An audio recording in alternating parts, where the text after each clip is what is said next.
Hopeful Romantics.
for romantics.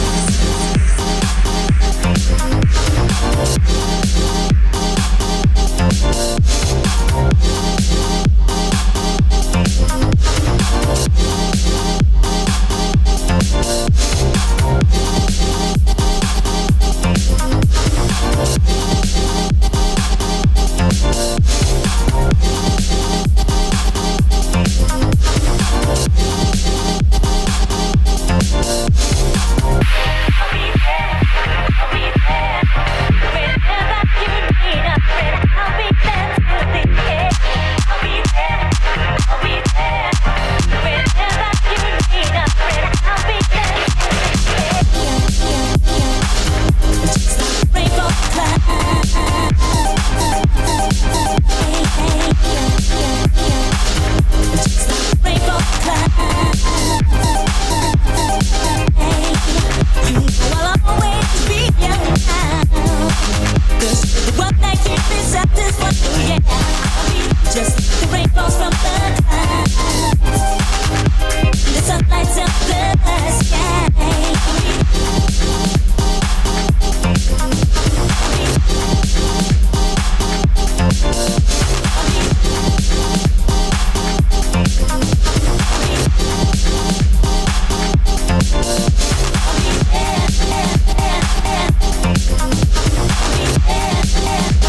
Good evening, ladies, gentlemen, and MBs. Welcome to Warui Deshou's Stream of Thought. We're back for another season, another round. We've moved away from Wonder Egg Priority, which is about, this girl's, trauma over losing a loved one. And we've moved on to another show that's about a girl who's suffering from trauma over losing... Oh, shit, it's happening all over again. We can't escape the cycle, can we? It's just impossible. But, of course, we'll get into that in due course. We are indeed covering SSSS Dynazenon, which is... Just the name, just saying that word, Dynazenon. So cool. I feel like I could just leave the pod there. Like, that's it. Good night. I'm off. Bye. But no, we do have a full 2 hours or so of talking ahead of us. Joining me as always from across the pond close to our is the Soul Doctor. Hello, friends. I hope everybody is feeling good and feeling as, safe and healthy as possible. And yeah, it's the superhuman cyber squad is here, who is, I can't remember the fourth S. So Samurai. superhuman cyber squad who is sick. Oh no, samurai. Okay. Yeah. Superhuman samurai squad. Cyber is in there too. Superhuman Samurai Cyber Squad. There you go. Thank you, sir. Cyber spelled with an S. It's beautiful. I love it so much. Of course it is. But, of course, the voice you hear, the dulcet tones, is our very special guest this night. Joining us from Ono Anime is Marc, the millionaire. Hello. Good to be back. Yep. Just for those who may not know who Marc is, Marc's previously been a guest on Warui Deshou, joining us for Brand New Animal, I believe it was. The anime that I famously described as being written for people through the bell curve, and of course Rakugo, which is actually good. So Yeah. I'll go that. But yeah, thank you very much for coming back and joining us, Marc. Always a pleasure having you on the show and your opinions. Very much looking forward to hearing what you guys say. Yeah. I always look forward to talking about anime in general, but also trigger anime in specifically. Boy. A hell of a one you guys picked to have me on for. Or I picked for myself and messaged Doc to insist that I must come on. Pulling back the curtain there. Yeah. Marc elbowed his way to the front of the line. Kimono a little bit. Was the DM more of a statement rather than a request? It was a very vague, ambiguous expression of interest. Let's just call it that. Who has two thumbs and would love to be a guest on the podcast? That'd be in. Yeah, that'd be in. Yeah. So, this being, of course, our stream of thought format, we're going to go through a couple of different things as we discuss SSSS Dynazenon. We're going to be talking about creative. Doc has a lot to cover on that particular topic. We'll be doing our 2-minute plot summary of what's happened, which, if I'm not mistaken, I think is your turn, isn't it, Doc? It is. I don't feel... I mean, I always feel nervous for this, but this isn't as bad as Wonder Egg. the sort of labyrinthine plot of structure of Wonder Egg. There's yeah.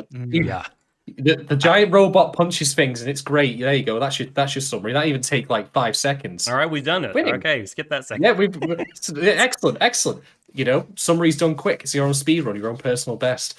But beyond that, of course, we'll be going on to Patreon questions and then talking points of our own, going through discussion about everything about this show. You can also expect some reference to Gridman as well, because we'll undoubtedly be bringing up that, because I think it's kind of impossible to talk about Dynazenon in a vacuum without at least bringing up Gridman.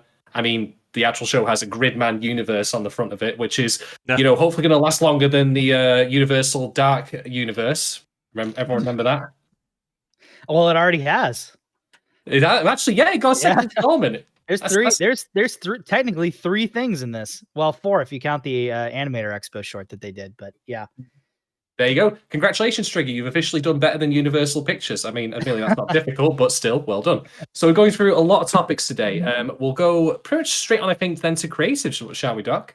And then we'll do the 2-minute summary. Sure. Yes. So, something you said there that I will be sort of looking forward to hearing about for my own edification is this show's relationship to Gridman.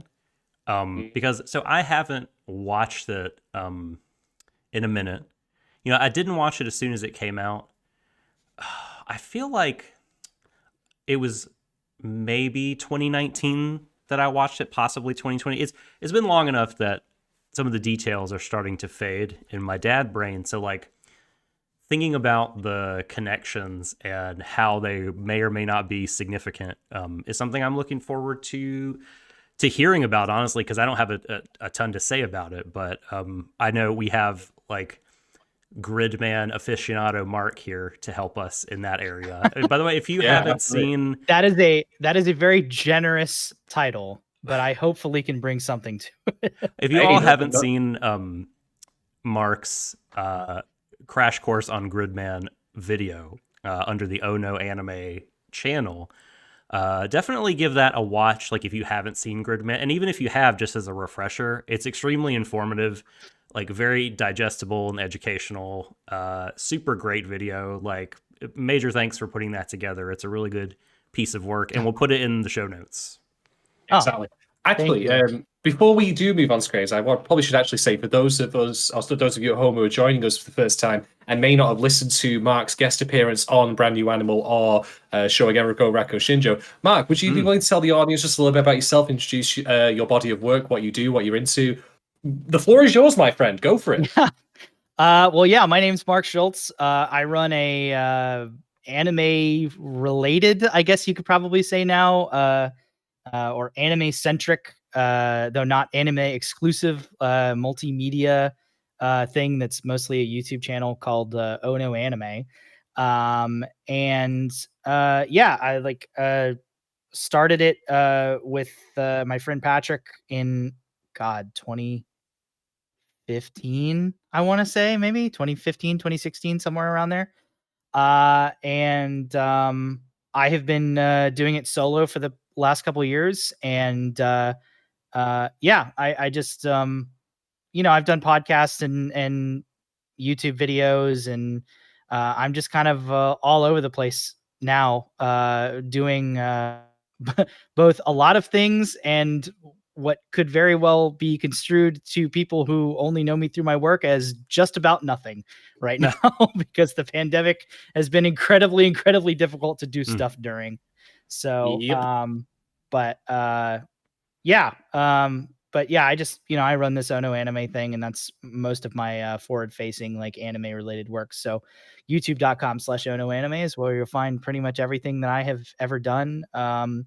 That's worth checking out. And yeah, I did that Gridman video when the original show was still running. Mm-hmm. And so it is designed for people that are essentially like experiencing Gridman for the first time through that. I feel like the funny thing is that I already have one follow-up video to a previous video I did in the works. And now thinking about Dynazenon, I'm like, shit, should I make another follow-up video? So like, there's a very good chance that the rest of this year on No Anime is just going to be follow-up videos to my previous videos. You're gonna make your own Gridman video universe at this rate. Yeah, Gridman informational universe. Exactly. I suppose that just to seize control back a little bit for a moment, I should also mention my own history of Gridman, because I've had a contentious relationship with the 2018 show from Trigger. As no Doc's like there shaking his head, and basically it boiled out.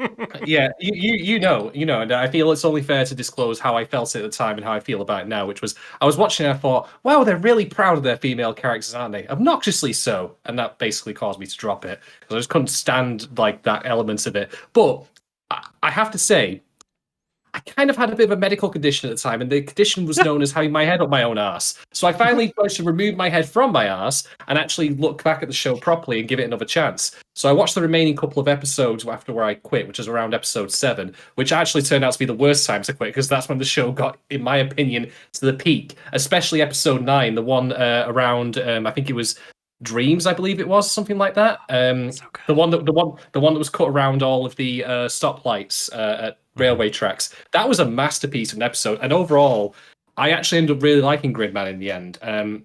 Once I got past my own stupidity and actually just took the show on its own merits, I really, really, really enjoyed it. It made me feel like a big kid. Yeah, and it also had a lot to say about the character as well. I don't fault you for feeling that way initially. Gridman, really anything directed by Amemiya,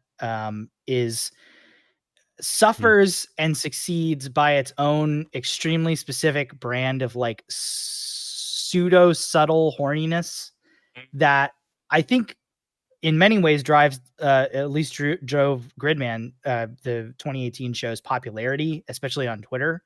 Oh, see the merge for that definitely as well. Yeah. So if you're not like willing to tolerate that, I could definitely see how that could be like a deal breaker. And I'm sure it was for some people. But yeah, it's, much like Kill la Kill. If you watch those first 3 episodes and you're not into, 24/7 crotch shots, and if that's a deal breaker, I mean, it's the same, unfortunate and fortunate disease of every trigger show, which is it is always bigger than the sum, almost always bigger than the sum of its parts. Yeah, So absolutely. Gridman is a very good example of that. Definitely, but I'm very glad I gave it another chance, and now Me too. we're here to talk about Dynazenon, and I'm very glad I gave it a chance. I probably would have skipped Dynazenon if I hadn't, and I'll get my TLDR out of the way. I really enjoyed these first 3 episodes, and I'll tell you why in due course. But firstly, Doc, to bring it back around to yourself, creators, my friend, please tell us about the scene behind Dynazenon. Okay. I will do my best here to talk about just a few of the notable folks on the other side of the screen when it comes to SSSS Dynazenon. So, like Marc mentioned, the director of this show is Akira Amemiya, and Amemiya has directed a few notable Trigger productions. Ninja Slayer from Animation, he directed, which is A show that I have an extremely unfortunate attachment to. I haven't even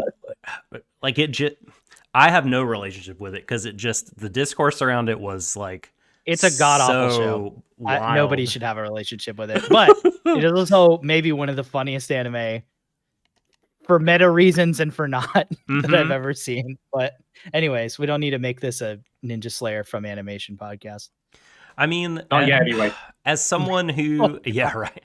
As someone who cares about Trigger, and their history, I feel like I ought to watch it. I mean, I've seen most of their output at this point, having been in the fandom since before they got started.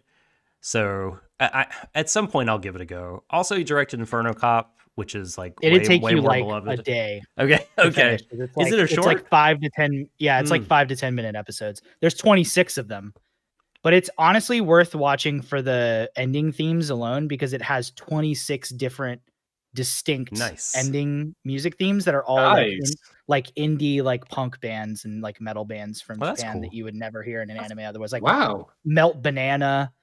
And I mean, and Shinichi Osawa, if you're familiar at all with the Japanese electronic music scene, did the soundtrack for that show.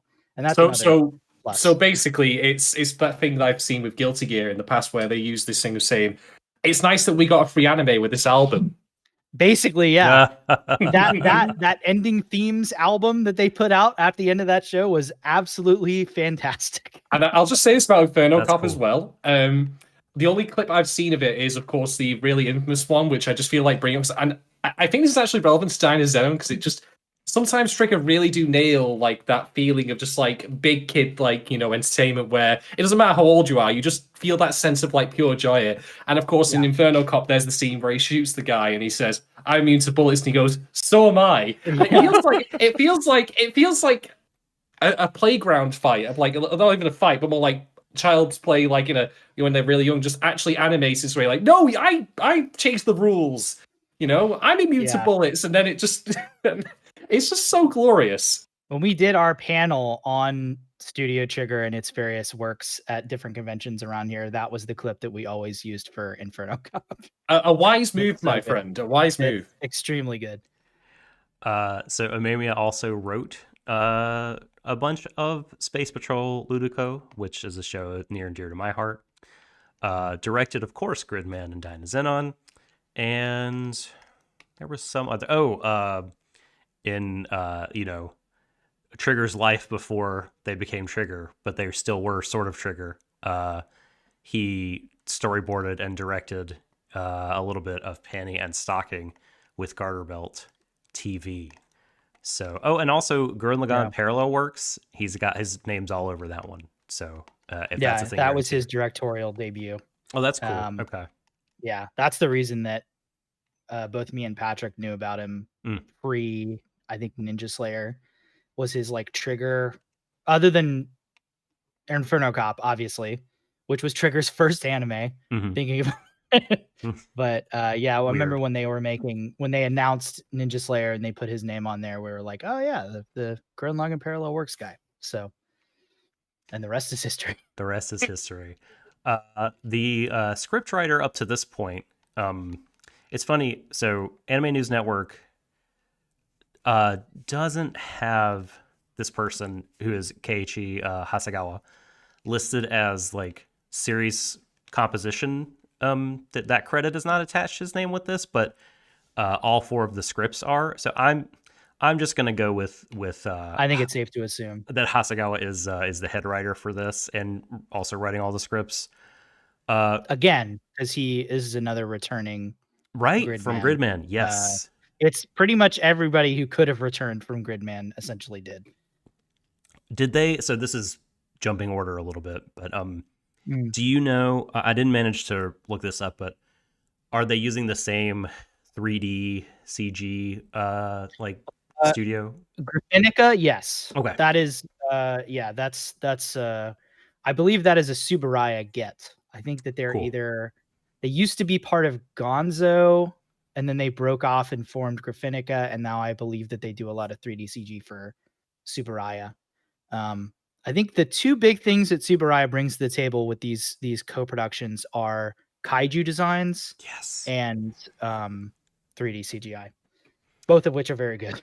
Yeah, we're gonna talk about the kaiju designs in a moment, but since you brought up Subaraya, we'll just mention that like they are sort of their logo is all over the place on this show, and for good reason.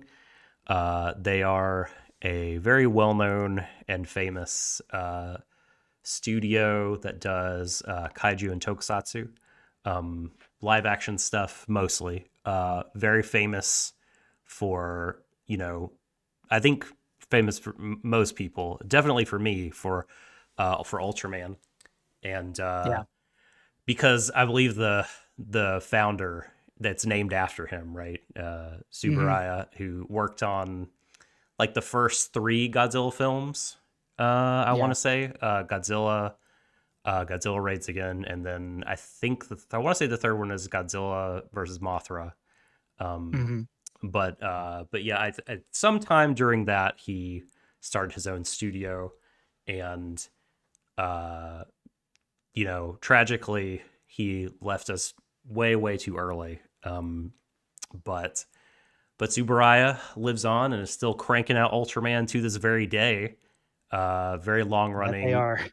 Yes, long running giant hero Toku franchise, and it's not like a perfunctory still cranking it out. Like, I mean, it's really the modern Ultraman's very good. Big 3 of Tokusatsu with Kamen Rider and Super Sentai. I would argue it's probably still the most popular, other than maybe Kamen Rider. Wow. Yeah, I mean, it's also incredibly long running, like way longer than Super Sentai and even Kamen Rider, which has been running for a very long time. I mean, Ultraman's been running since the 60s. That's impressive. Yeah. I think Ultra Q, like the one that preceded it, which is a totally different show from Ultraman. Like it's a sort of episodic Twilight Zone sci-fi thing with a lot of kaiju. It's very good. I would recommend everybody watch it. It's on Tubi TV for free. You could stream it. Yeah, a lot of the original Ultraman is like astoundingly good for like a kitschy 60s Ultraman, especially Ultra 7. You can that took off, You could feel what it felt like to be Hideaki Anno, a young Hideaki Anno, watching that and like making up Evangelion from it. Totally, because it's that good. And thankfully, like it's super accessible, way more so than Kamen Rider. And I mean, Super Sentai is somewhat accessible too, but like, not just with streaming, but with Mill Creek is releasing tons of those Ultraman Blu-rays, both classic and modern. So you could kind of start just about wherever you want in the history of the show and jump in. And again, the modern ones made this past decade are super good. I could totally vouch for several of those being really, really excellent TV shows. there is really not a whole lot of bad tokusatsu happening right now. And that's why I'm very fervently resisting getting into it, because I do not have the time. I thought you were about to follow by saying, like, the moment that you go into it, like, the next show to come out would just be like, oh no, now I'm into it, and then something terrible's come along. Yeah. I mean, that would be just my luck, but Don't jinx there's it no for sign us. of that happening right now. Murphy's Law. Yeah. Okay, but back to the anime, back to Keiichi Hasegawa, the writer here, as for Gridman. Really cool resume, I think. A lot of super interesting writing credits on here. Was the head writer and wrote over half the scripts for Rage of Bahamut Genesis, like a super kind of underrated, I think, over here under the radar show based on either a mobile game or a CCG. I can't remember, maybe both. It was a mobile game first. It was actually made to promote the mobile game. Yeah, and you would think, oh, it's a mobile game promotion anime, great, but it's really fun. It's so much fun, actually. And we got head writing credit here for one of the reboots of Gegege no Kitaro, which have been extremely good.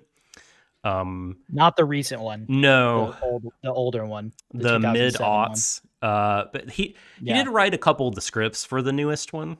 But yeah, he wasn't the head writer for that one. You are correct. Also, there's just a lot of interesting stuff. Like, wrote some scripts for the Big O. Wrote some scripts for the 2003 Astro Boy. Like 18 of those scripts. And that is a really fantastic version of Astro Boy. There's not really a bad version of Astro Boy. I've liked pretty much all of them that I've experienced, manga and anime, but that 03 one, at the time, it was the most expensive anime ever made, and I think it still holds up. Also wrote a couple scripts, speaking of Tezuka stuff, wrote a couple scripts for the Phoenix adaptation. So I think a pretty darn good writer here in Hasegawa. He also wrote 14 episodes of Zoids, which makes him supremely qualified. Very good. Very good. I will defer to you on the Zoids experience. Okay, so for writing this liar. Episode directing. Let me get my ducks in a row here. Talked about you. Want to talk about these folks in proper order, which I'm not doing. Okay, so I'll just open this up in a brand new tab.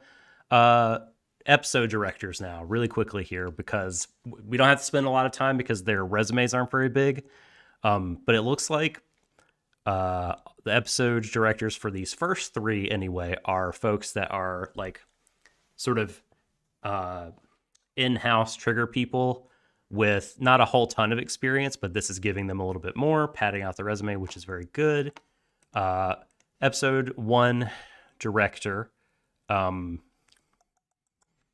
I have the right person? I believe it's Yoshiyuki Kaneko. Thank you. Yep, I do have the right person.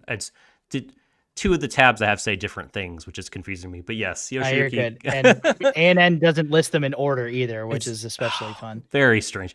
Yoshiyuki Kaneko directed our first episode and did some key animation for this. Directed a couple episodes of Dynazenon and Darling in the Franxx, perennial favorite here.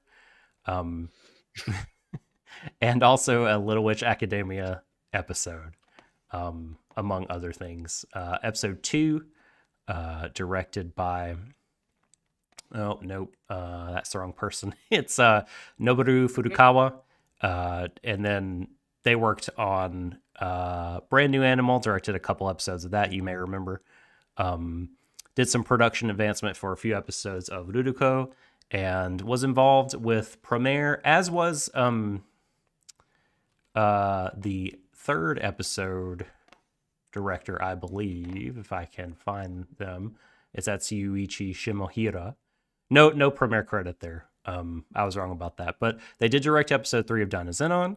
as well as directing Kisniver episode, Hanebado episode, and a Darling in the Franxx episode, and some BNA Brand New Animal. So you may remember Shimohara. That Hanebado credit is real strange on this resume. Oh yeah, I know. It's like almost all Trigger anime, and then he directed episode 9 of the evil badminton anime. Very, very weird.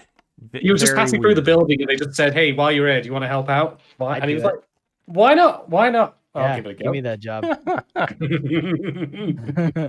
Oh my gosh! Any more crazy to spring up there, Doc?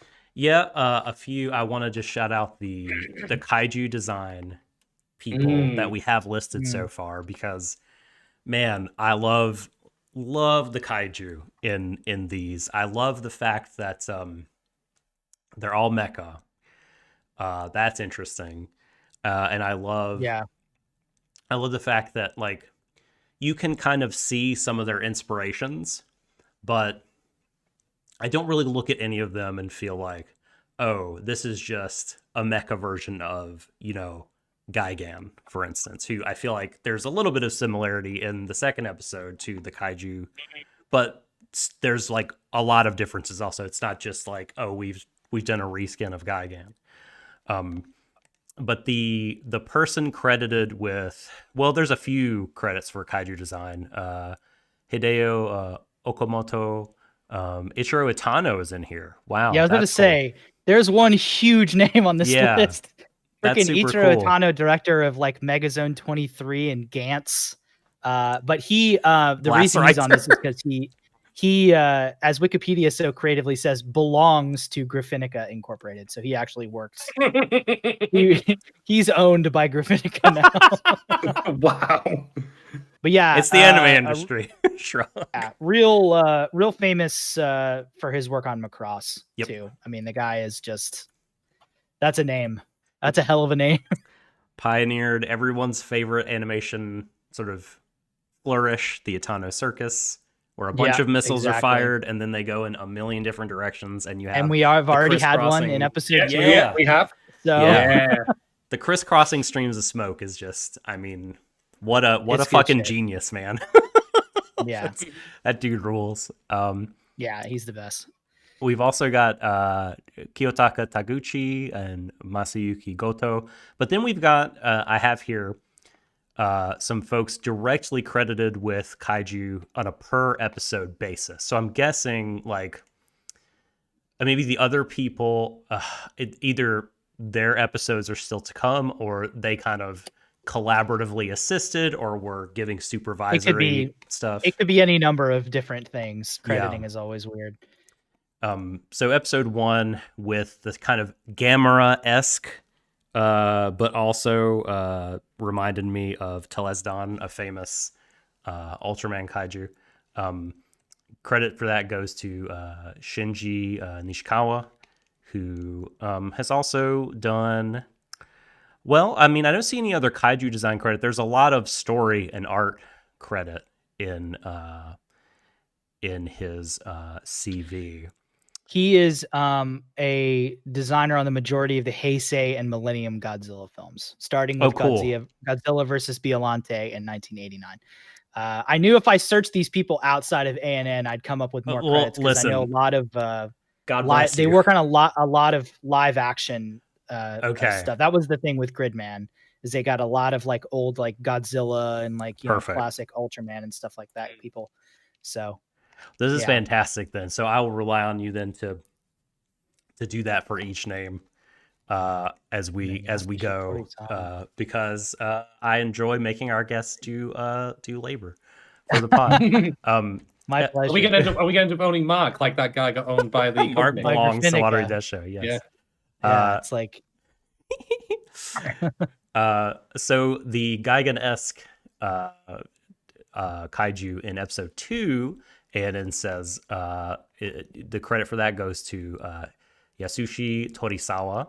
And do you have any credits for? Yeah, he is actually mostly a Super Sentai designer. Okay. He's working on Engine Sentai. I always love pronouncing these show names. Engine Sentai Goonger and Tonso Sentai Goseiger Yes. and Kaizoku Sentai Gokaiger. Oh wow, and also worked. He's been Yeah. around then, yeah. Yeah, and he also worked a little bit on Kamen Rider Saber, are apparently but apparently, yeah, That's a very new one, right? I think 2020, so. I think. Yeah. Yeah, because I'm sure I saw a clip of it retweeted. Kamen Rider on Saber Twitter. and Kamen Rider Build, which I know for sure is a newer one. But mhm. yeah, oh yeah, no, that was last year, Kamen Rider Saber. So that is one of the most recent ones. But yeah, he's mostly looks like Super Sentai and some Godzilla as well. Which Godzilla do you have? Curious. That is a good question because I just saw it mentioned on his website. Okay. Yeah. Sorry. Okay, we keep don't talking. have to. I'll come back. We'll keep plugging. I'll swing back to it. Okay, so episode 3, the armless kaiju with the large kind of stinger protruding from its back appears to have been designed by Hiroshi Maruyama, who does have a lot of anime credits. There appears to be a long-running franchise called Battle Spirits that I've not delved into, and Maruyama, almost mispronounced the name, is credited with the spirit design in like what appears to be nearly a dozen Battle Spirits anime. He is also a straight up Ultraman designer. Okay. Tiga, Dyna, Gaia, Nice, Neos, Cosmos, Nexus, Mebius. Those, I'm assuming those all mean something to you. Yes. Oh yes, definitely. Are they list of characters on the kaiju version of Guess Who? I believe those are all. Yeah, I don't know. Are those all distinct series? I know nothing, almost nothing about Ultraman. Oh right.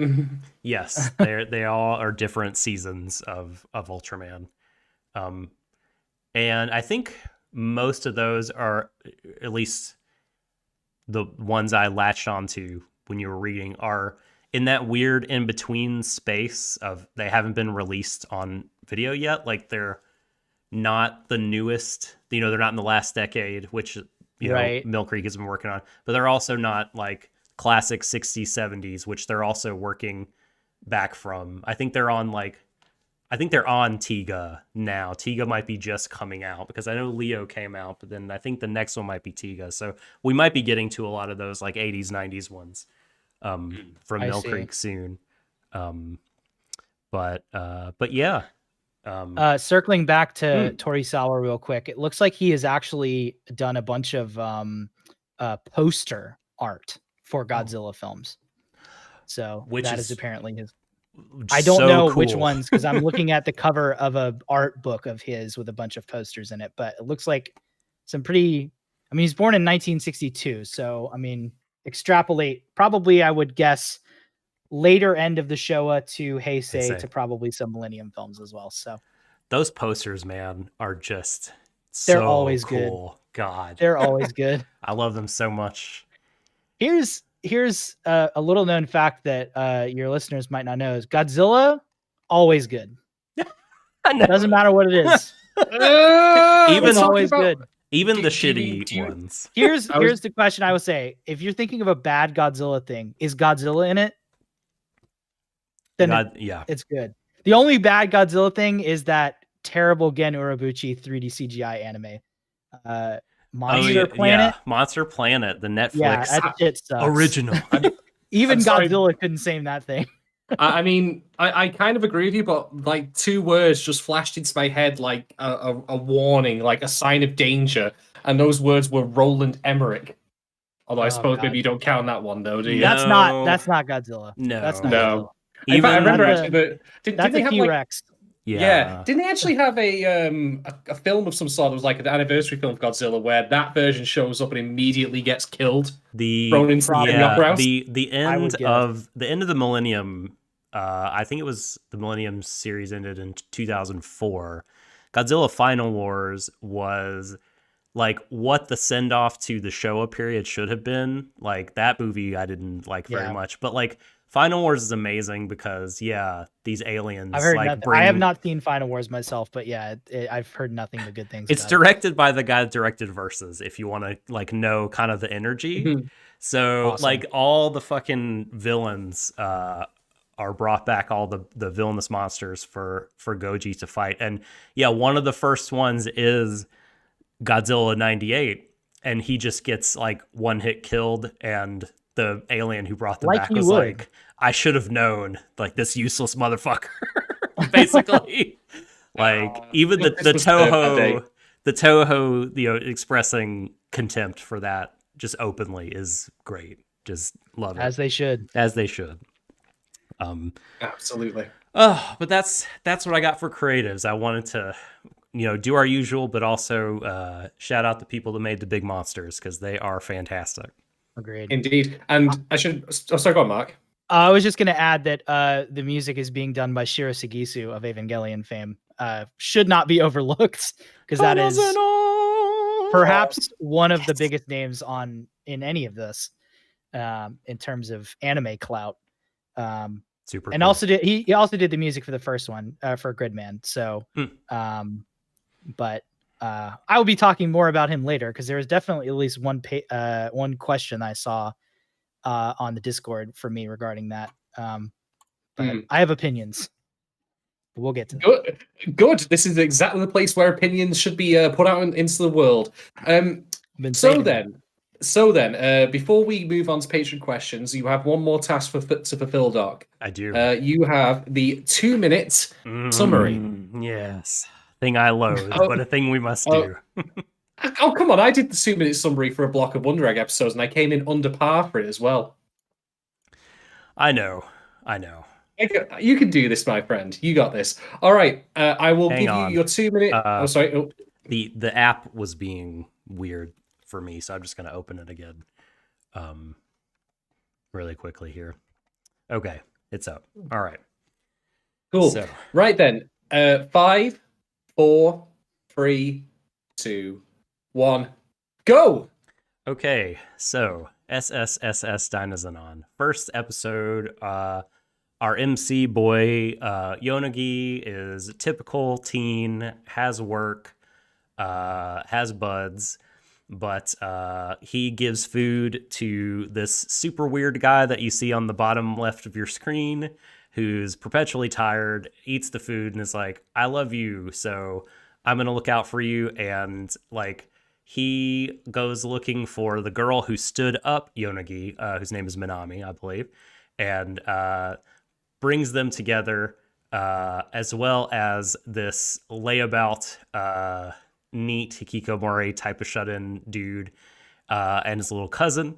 And I cannot remember his name, unfortunately, this time. But like, he, the pink-haired man, Yonagi, and 60 seconds remaining. Yeah, Minami get combined. They get pulled up into this robot called Dynazenon, and they fight a kaiju that has appeared, and they beat it. And then the next 2 episodes are them kind of coming to grips with it, at least the MC and Minami. The other 2 seem like they're all on board. Why do we fight? I don't really want to accept responsibility. But I guess I should. I don't want to train. I've got to work. I got my regular life. But, in the end, everyone sort of reconciles with the fact that they need to do this. They meet the 4 eugenicists of kaiju who want to exercise the will of the kaiju, but they're fighting up against this guy who wants to meet the woman who gave him Dynazenon 5,000 years ago when they died, so that he can say thank you. And that's it. That's the episode. You hit it just on time. You just made it. That was like doing a marathon sprint and jumping over the line at the end, just putting your hand out like this just to make it over as you slide along the floor. You did it, Doc. You got in there just the last second. Well done, my friend. Well done. As the person who feels like we should do these, like, I really hate doing them. I feel such pressure. Maybe from now on you should just give them to me, because I love doing them. I want to be fair about it. I think, and maybe people get some entertainment value out of seeing me squirm for 2 minutes. Well, one day soon I'll get the countdown 10-second timer playing. Thank you, Sophie, in chat for the encouragement. Also, hello to Rackham and Yukinon, Gogo, Kate Rose, I think Kate's there, and Sophie, and other folks that I may have missed in chat. Hi, everyone. Hope you all are doing well. So now I guess we're going to get down into it, our discussion time. We are. Okay. We are indeed. So we're going to move over to our patron questions in a moment, but you might think, so what earth is a patron? I've never heard this word in my entire life, and well, I'm here to educate you, good would-be listener. If you pop over to patreon.com/Warui Deshou, get yourself on the $2 tier or higher, you can join our Discord, which features a really nice, lovely community of wonderful, awesome people. But one of the other perks you get from that is you get to ask us questions about the shows that we cover. One of which, of course, being Dynazenon. We have questions for our patrons today, so that's how they'll be able to get access to that. You get early access to episodes from us as well. If you go all the way up to $5, you can be watching our podcasts on Vivi Fluorite Eye and also bottom tier character Tomazaki. They'll be coming out fairly soon. So plenty of perks to look at. Patreon.com/Warui Deshou. Give us money, please. Just like be, honest about it. This hobgoblin doesn't pay for itself. Just Everybody should have the chance to be paid to do this shit. So give them money. I'll send me beer. Bless you. That's good. That could be a currency. Right. Anyway, to the matter at hand, then let's get to Patreon questions. So, our very first question today, and this is actually the one you alluded to before, Mark, is this one comes from Gogo Type Robot. What are your impressions of the music so far? Anything interesting that we should listen out for? Yeah, good question. As I mentioned earlier, Shiro Sagisu is doing the music for this. He is obviously most famous for doing the music for Evangelion. He's done a music for a bunch of other stuff, but that's pretty much the thing that everybody knows him for. This is a weird case. Dynazenon and Gridman are both weird cases because if you'll notice, there's not actually a whole lot of music in these shows, period. And I kind of enjoy that. I kind of like it that way. What is in there is very Shiro Sagisu. It's very much his sort of usual fare, that sort of like Dynazenon Gregorian chant that he uses in all three of the episodes during fight scenes. I mean, that's his style to a T. So I don't think that you're going to be hearing anything here that you haven't been hearing already in, those good rebuild movies. Because that's very much representative of what his sound is like nowadays. But, like I said, there's not a whole lot of his music in this show, but when it is used, I think it's used well. I think he's doing a very good job of riding the line between very Shiro Sagisu, almost like angelic sounding, very, uncomplicated, orchestral music. And then just straight up, just like, metal and like tokusatsu, like battle music. Those seem to be the two sides of the same Shiro Sagisu coin in this show. So I don't know if I have anything to listen for. I would just say that if you watch the rebuild of Evangelion movies and like the music in there, you're gonna be listening for that type of stuff in this show. So did he also do Shin Godzilla with Anno? He did do Shin Godzilla, and that I feel like is actually surprisingly more of a stylistic outlier for his modern works, accepting the fact where he straight up just used the battle theme from Evangelion in there, which funny, is dude. the greatest stylistic decision any composer has ever done. God, I feel like if John Williams used the Imperial March in like an Indiana Jones movie. I know. It's like, it's so good. Brilliant. Nothing is better than that to me. And I literally just rewatched Shin Godzilla the other night just to see that again, and it still just blows me away every time. It's so good. I love that movie. It's my favorite. I definitely would say that his Dynazenon work is more on the rebuild of Evangelion side than the Shin Godzilla side, because he definitely I think was working more with the original Godzilla score in that movie. So a lot of his work in that is a lot more emblematic of that sort of thing. If you want to hear that sort of thing, you could always go watch Godzilla Singular Point, which definitely doesn't feature the Godzilla theme multiple times already in it. So I'll just add to your point there, Mark. I think that one of the things you noted, and it's something I noticed both when I watched the first few episodes of Dynazenon and then when I went back to Gridman, and you indeed did point out there was a similarity between the two, is that there is an absence of music through much of the scenes. I'm thinking back, like, you can, of course, correct me on this, Starlight, but the anime that we've just literally watched this year for our various podcasts, be it Wonder Egg, be it Horimiya, be it Girls Last Tour, like, so much of the dialogue scenes often did have background music to fill in time. And sometimes that can be used in film or television or anime to try and convey an emotional meaning that is either resonant with the words or even dissonant, perhaps. But here it's just completely absent. And I actually really think that works because Oh yeah. there's something haunting, I think, about, in particularly in Gridman and also to some extent here in Dynazenon, about the fact that, yeah, there are kaiju going around, but there's also just still the continual slice of life elements that are a little bit sprinkled in here and there. And the absence of the music, I think, makes it feel like this is somehow business as usual, and yet this is happening on the background of like citywide destruction and death. Yeah. Well, I'll give you one guess as to what other incredibly successful anime did just that with its lack of music and then like sudden cuts to music. It's Evangelion. And it's why so many people were comparing the original Gridman to Evangelion. It's not just because of the themes, it's stylistically, Amemiya is taking he's taking like 30 pages out of Anno's book at once in terms of like how he directs that show and specifically how he uses and doesn't use music. Because if you think about some of the most iconic scenes from Evangelion, you know, the first episode when you know, not the first angel, the third angel or whatever the hell, I don't know.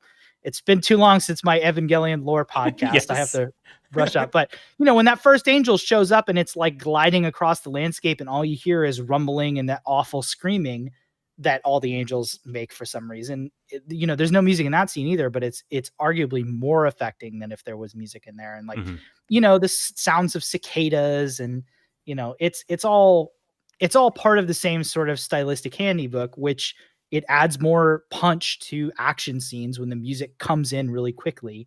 And you know, these very quick cuts mixed in with, you know, 75% of every Gridman and or Dynazenon episode, which is just very pensive, very low key, no music, just the sounds of the city, the sounds of the classroom, the sounds of whatever, and dialogue. And that's it. And I think it's great. I agree with you when you actually, because you're right in saying that the absence of music also then helps the time that is used have more effect. Because I think that for shows like this, like you obviously do want for the OP, like, you know, for the moment of triumph, like when Dynazenon wins, and that's also what's true of Gridman, of course, as well.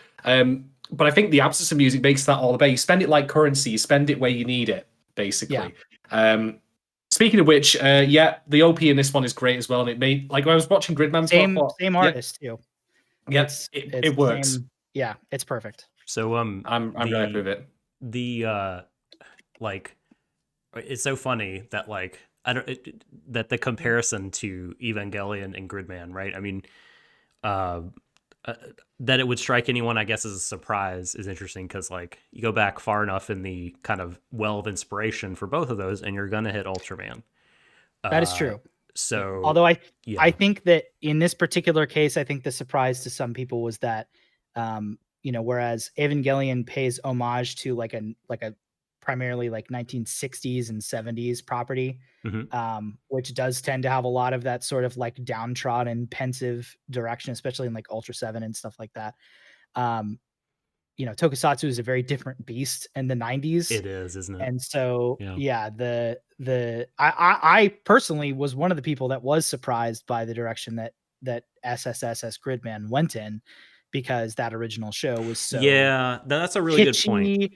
And 90s. I mean, it's, you know, they didn't have to change a lot for Superhuman Samurai Cyber Squad. It was still that exact same sort of like 90s surge fueled hacking with kids in a bedroom. Like, you know, there wasn't a whole lot of highbrow stuff going on in the original Gridman. So, but I'm very happy for the way that it turned out. And like, I initially was frustrated with the Evangelion comparisons because it's just a thing that people that talk out of their ass on you know, culture websites that don't really know a whole lot about the intricacies of anime and in the anime industry, they just love to compare like anything that's good to Evangelion because it's like, you know, the deconstruction or whatever. I got this giant thick green phone book today, and therefore my life is now like Evangelion. Yeah, you know, but it is, I mean, stylistically at least, there are a lot of similarities there to Anno's directorial style, and obviously the thing that everybody knows Anno for is Evangelion. So I get it. I get that much at least. There we go then. Specifically regarding the music, and that's all really well said by you, because you're way more you. familiar with like the Gridman specifically, whereas like I'm just sort of look at Gridman and see thing inspired by Ultraman, but it deserves kind of to have its own tone weight on the scales. It is here. basically computer Ultraman. I'm Yeah. not going to like try to sugarcoat it and say that if you have never seen Gridman but no Ultraman, you're missing out on much. You're really not. Oh no, all the clips Gridman, you used were cool though. I really enjoyed those fight scenes that are in your video actually. Yeah, no, it is a hella cool looking show. Especially for the time. There really is nothing else like it. Thematically or visually. Weirdly enough, because like hacking and like computer stuff was so popular in the 90s here as like an aesthetic. Right. Yeah. But I don't know if that type of thing ever really caught on in Japan. Because there's certainly not really any other tokusatsu shows from that era that look or even like deal with the same sort of stuff that Gridman is dealing with. But anyways.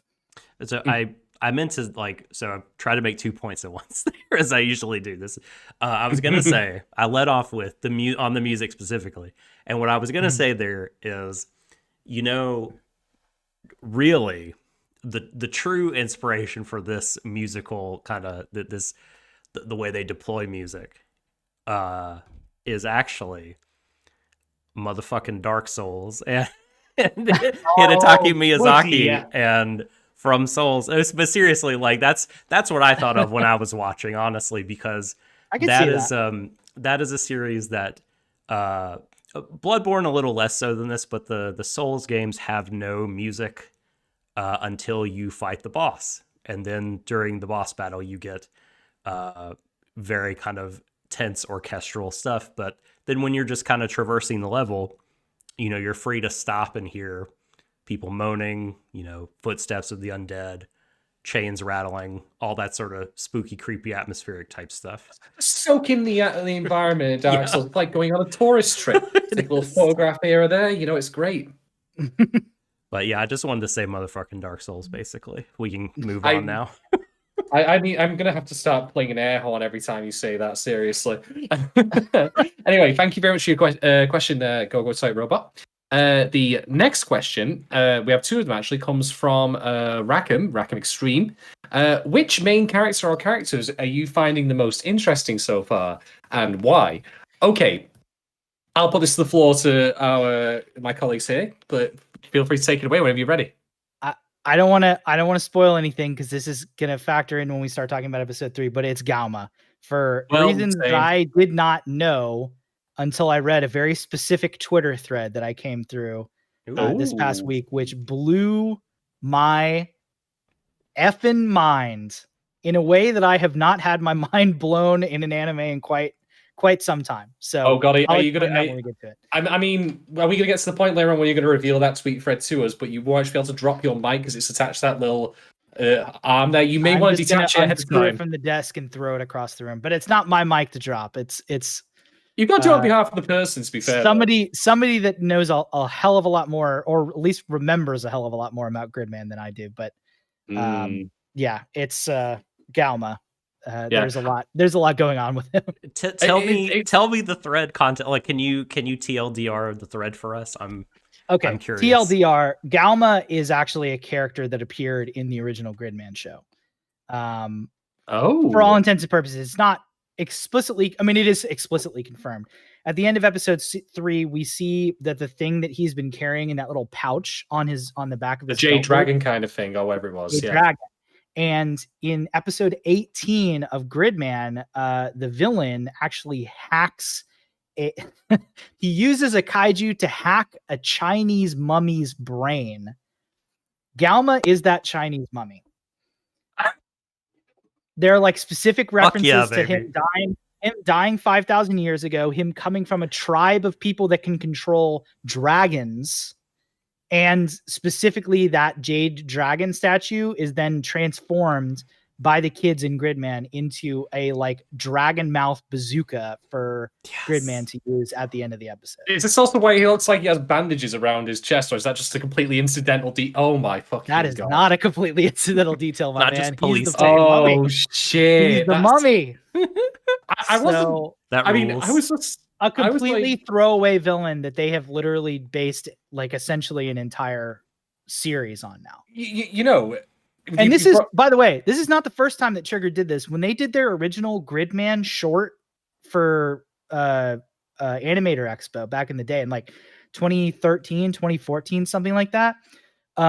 That short was based on a story that they wrote of the villain from the original Gridman Right. show growing up and then transforming into a like unused Gridman concept costume that they were going to use for a second season that never ended up happening. That like production stills exist of. So they based that short on production stills that were never used.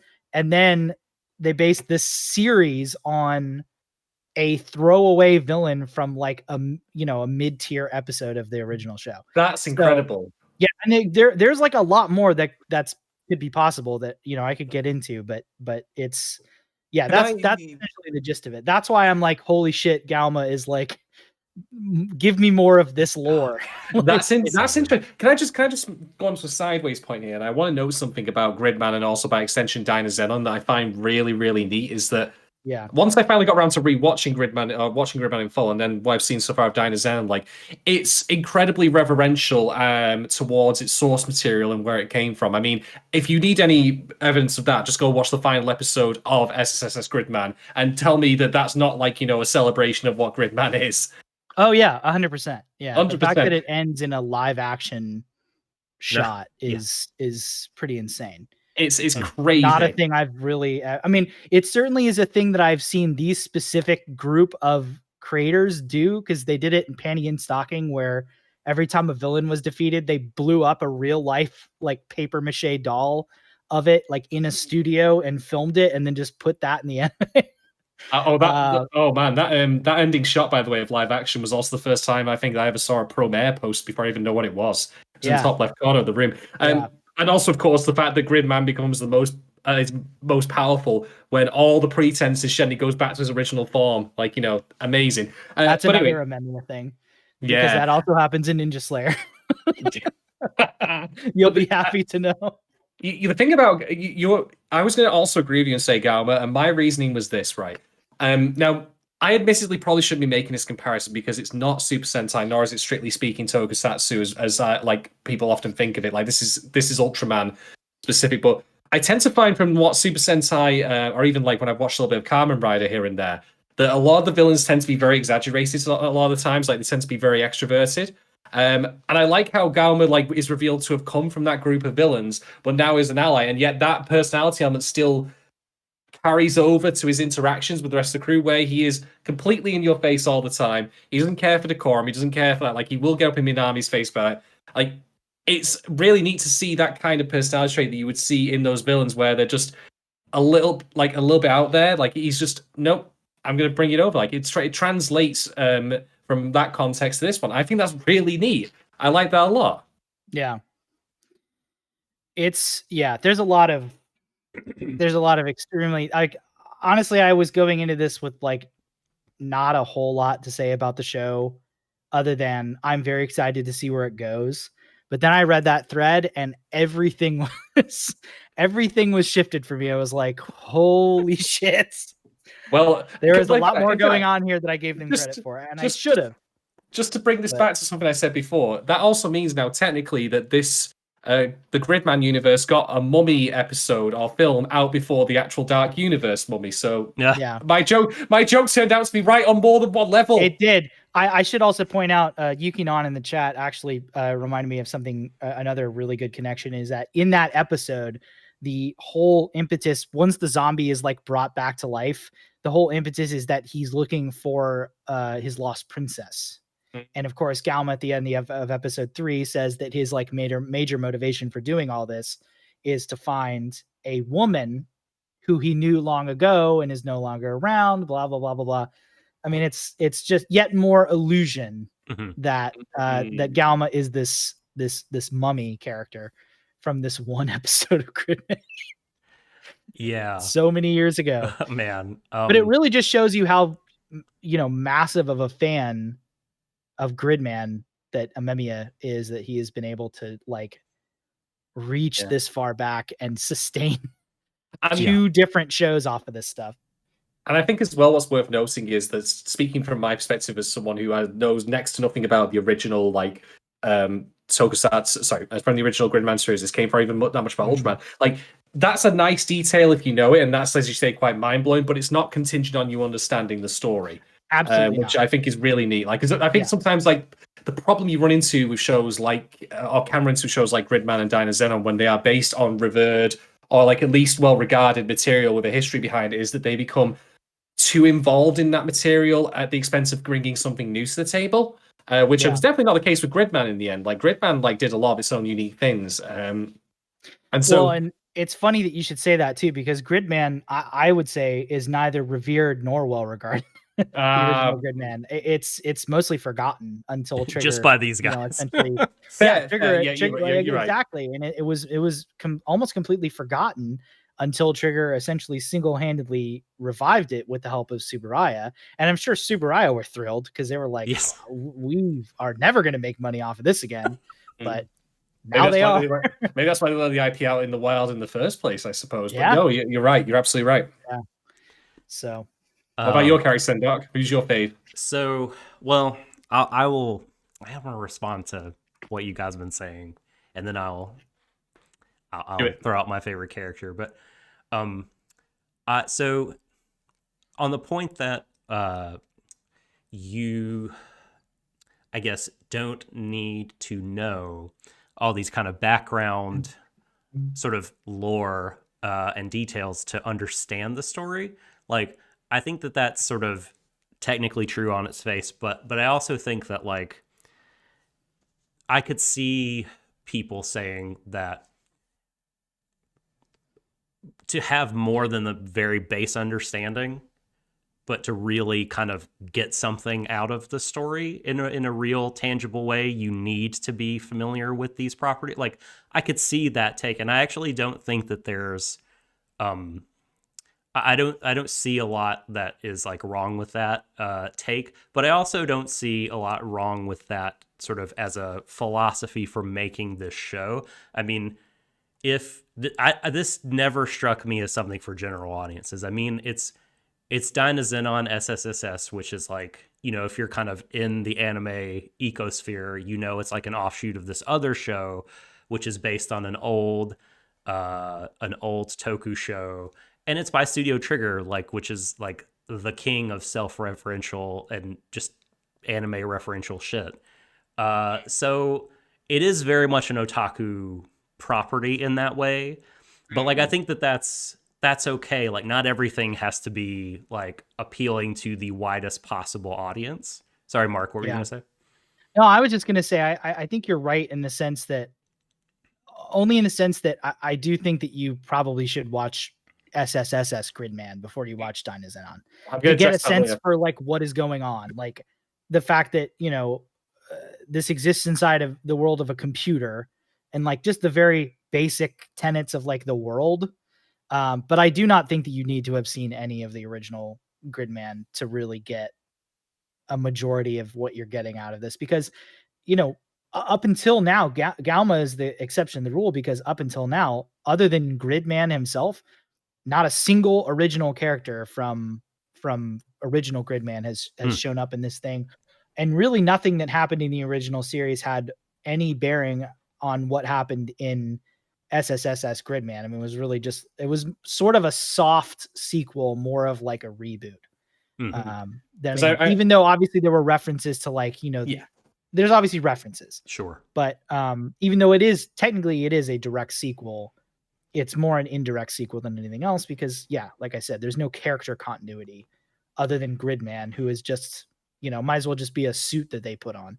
So, well, I'll tell you, part of the reason I bring that up is because Galma is my favorite character, and it's not, you know, even though I just heard about this thread that you mentioned, I mean, that's already, like, a huge kind of part of why he's so fucking weird and cool and interesting. But, like, again, that's this outside sort of knowledge that hardcore fans have, because I think, like, apart from that, you know, I actually, like the cast of the show at this point is kind of a little bit flat for me.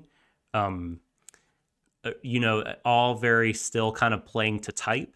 But that's not a thing that I hugely hold against the show at this point, because I think that like that's very common for like the genres, like of, you know, that was kind of how Gridman felt to me at the very beginning.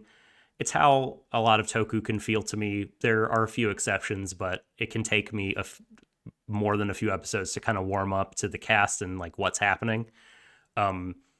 And so I don't think that's like a huge knock against the show, but at the same time, like to answer this question honestly, it's like Galma is just sort of like the only pick for me, because he just sort of feels like plucked out of Promare in some ways, like very like hot-blooded pilot boy in a cool way, like that, you know, because I don't remember Gridman having that kind.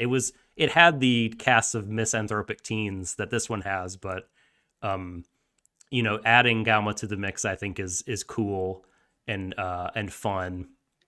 I think the Galma equivalent in the original Gridman were the Neon Genesis high school students or whatever they were called, the like 4 like living weapons that could transform into the different pieces of.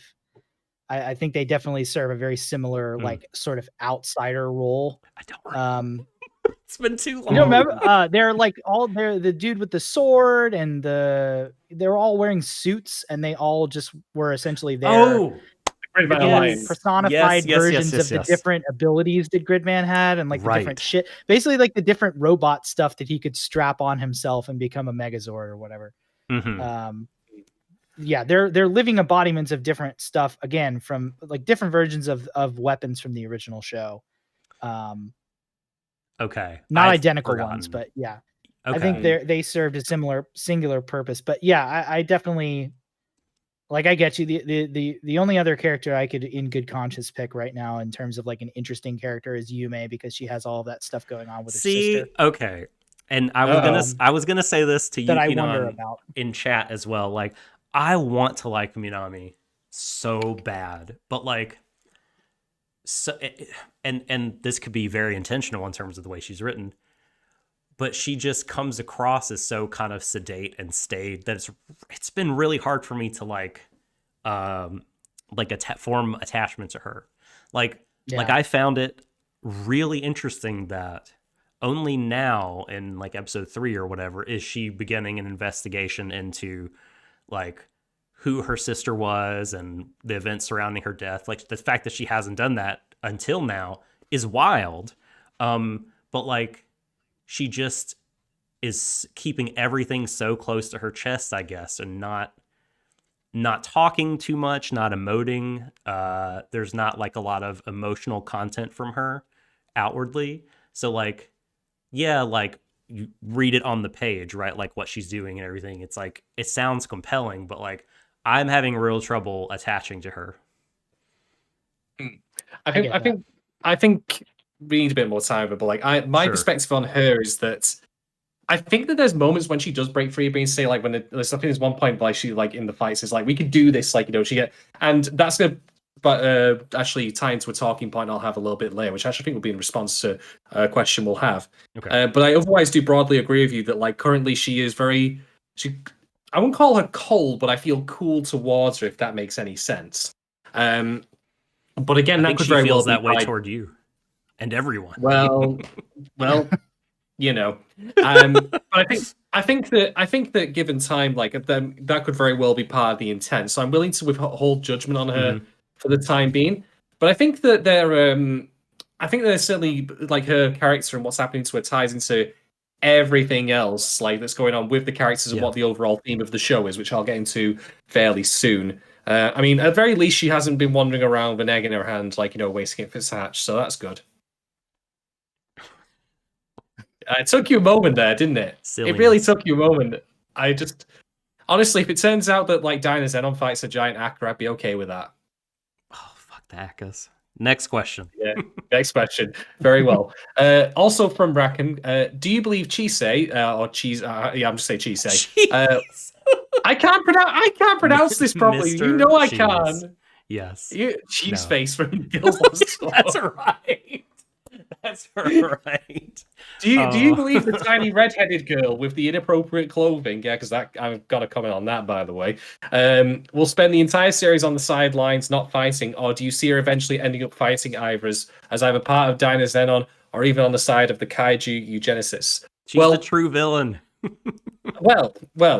She does have a brief slot in the opening where there's like these little flashing red eyes behind her, so there is some importance afforded to her just by that. I am going to go with a guess here that the answer to the question is yes, she will get involved, and it'll actually end up being with both. How do you do that? She starts out with the Kaiju Genesis, and then changes her mind at the end and realizes the real friends were there, all that kind of thing. You know, we've been through this whole thing before. That's how I think that's going to work. I don't think she's going to be a passive actor throughout the entire show. I think the opening has just made it clear that she has a role to play, but just not quite what that is. Yeah, it's been revealed to us. That's a good question. She's probably my biggest outlier, right? Or like my biggest question right now as to what exactly she's doing. I can go two ways with it. Part of me agrees with what you just said, that there's probably a good chance that she becomes either like an interior villain or is the main villain or something like that. The other part of me is thinking that because and I can't remember his name, but the sort of like Hikikomori dude, the one with probably the least personality out of any character in the show so far. Oh, you mean Shaggy? Yeah, Shaggy, ball, basically. yeah. Something tells me that because she has so much personality and she is sort of like intrinsically tied to him by like familial ties, something's going to happen to him and she's going to end up replacing him. Is my other in the team. That's my other. Are you okay there, Doc? Yuki in chat has just slain me with his galaxy brain type theory here. She's a Dynazenon. My God. It's a Jacob's Ladder situation. The whole show is taking place inside her head. Oh shit! It's a Wizard of Oz scenario. Oh my God! That's why she has the naturally fiery red hair. That's actually a legitimately interesting idea there, Mark, and indeed it actually might explain a little bit why there's a bit of flatness to some of the to Shaggy for thus far anyway. I've really wondered like why it's other than just like a subversion of the idea that like, you know, the character with the more outward personality should be the one in the robot. Like I have wondered like, you know, why it was him and not her, essentially. Because she seems to be the more natural choice. You know, she's got more character to her, basically. So I have my suspicions, but I'm also still just like, what the hell's going on with her? Yeah, so, yeah. Tune in next time to find out. Yeah, exactly. I do think it's interesting that he happened to know Yonagi's boss.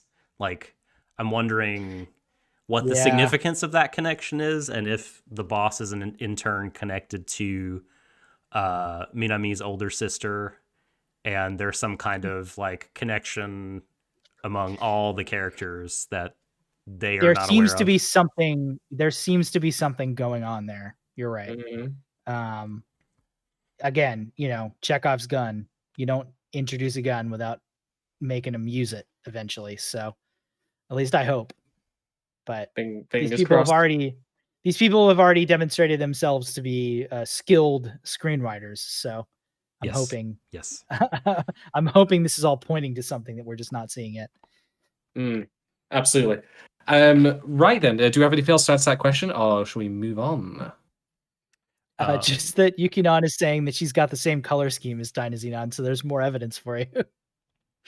I can't fault that. She's got a pro wrestling wardrobe, and she really does. Yes. Okay.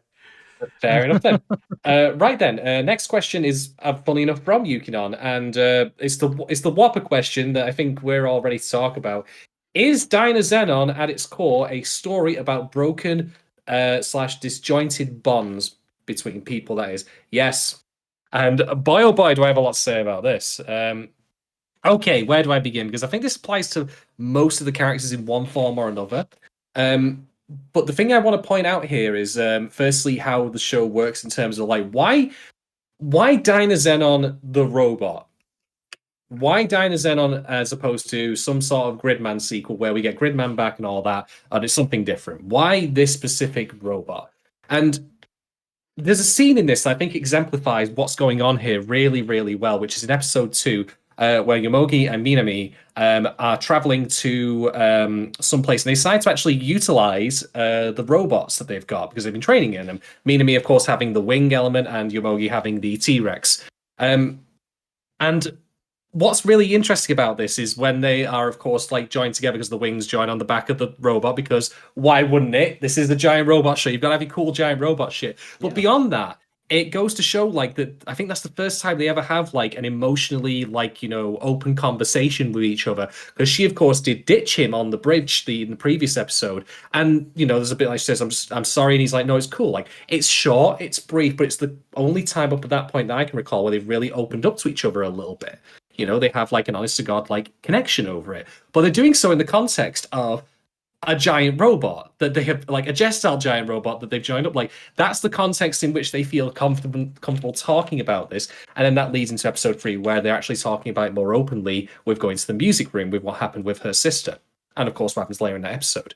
And I think Galma himself actually also relates separately at some point, like, you know, that our hearts were together as one. So that's why it's Dynazenon the robot that we're seeing in the show, because it is of course about these bunch of people who don't really know each other brought together and who have to work together, both in terms of like training, you know, all the preparatory work they're doing for this, and then the actual fights. But then of course it's not just simply about tactics and strategy. It's about, hey, you know, maybe we'll get to know each other, be friends, you know, like we'll solve our problems, all that sort of stuff. So that's one part of that. But the other thing I want to note as well is that I think what's really interesting about Dynazenon is it's not simply just a one-directional process of like bond breaking or bond forming, because we have characters who still are stuck with their bonds or friendships or memories or whatever you want to call it, that we can see like, you know, they should move away from, and others who've already done that, other people who we want to get close together, that kind of thing. I mean, Gama's left the eugenicist, so that's already one like group that he's left behind in favor of another.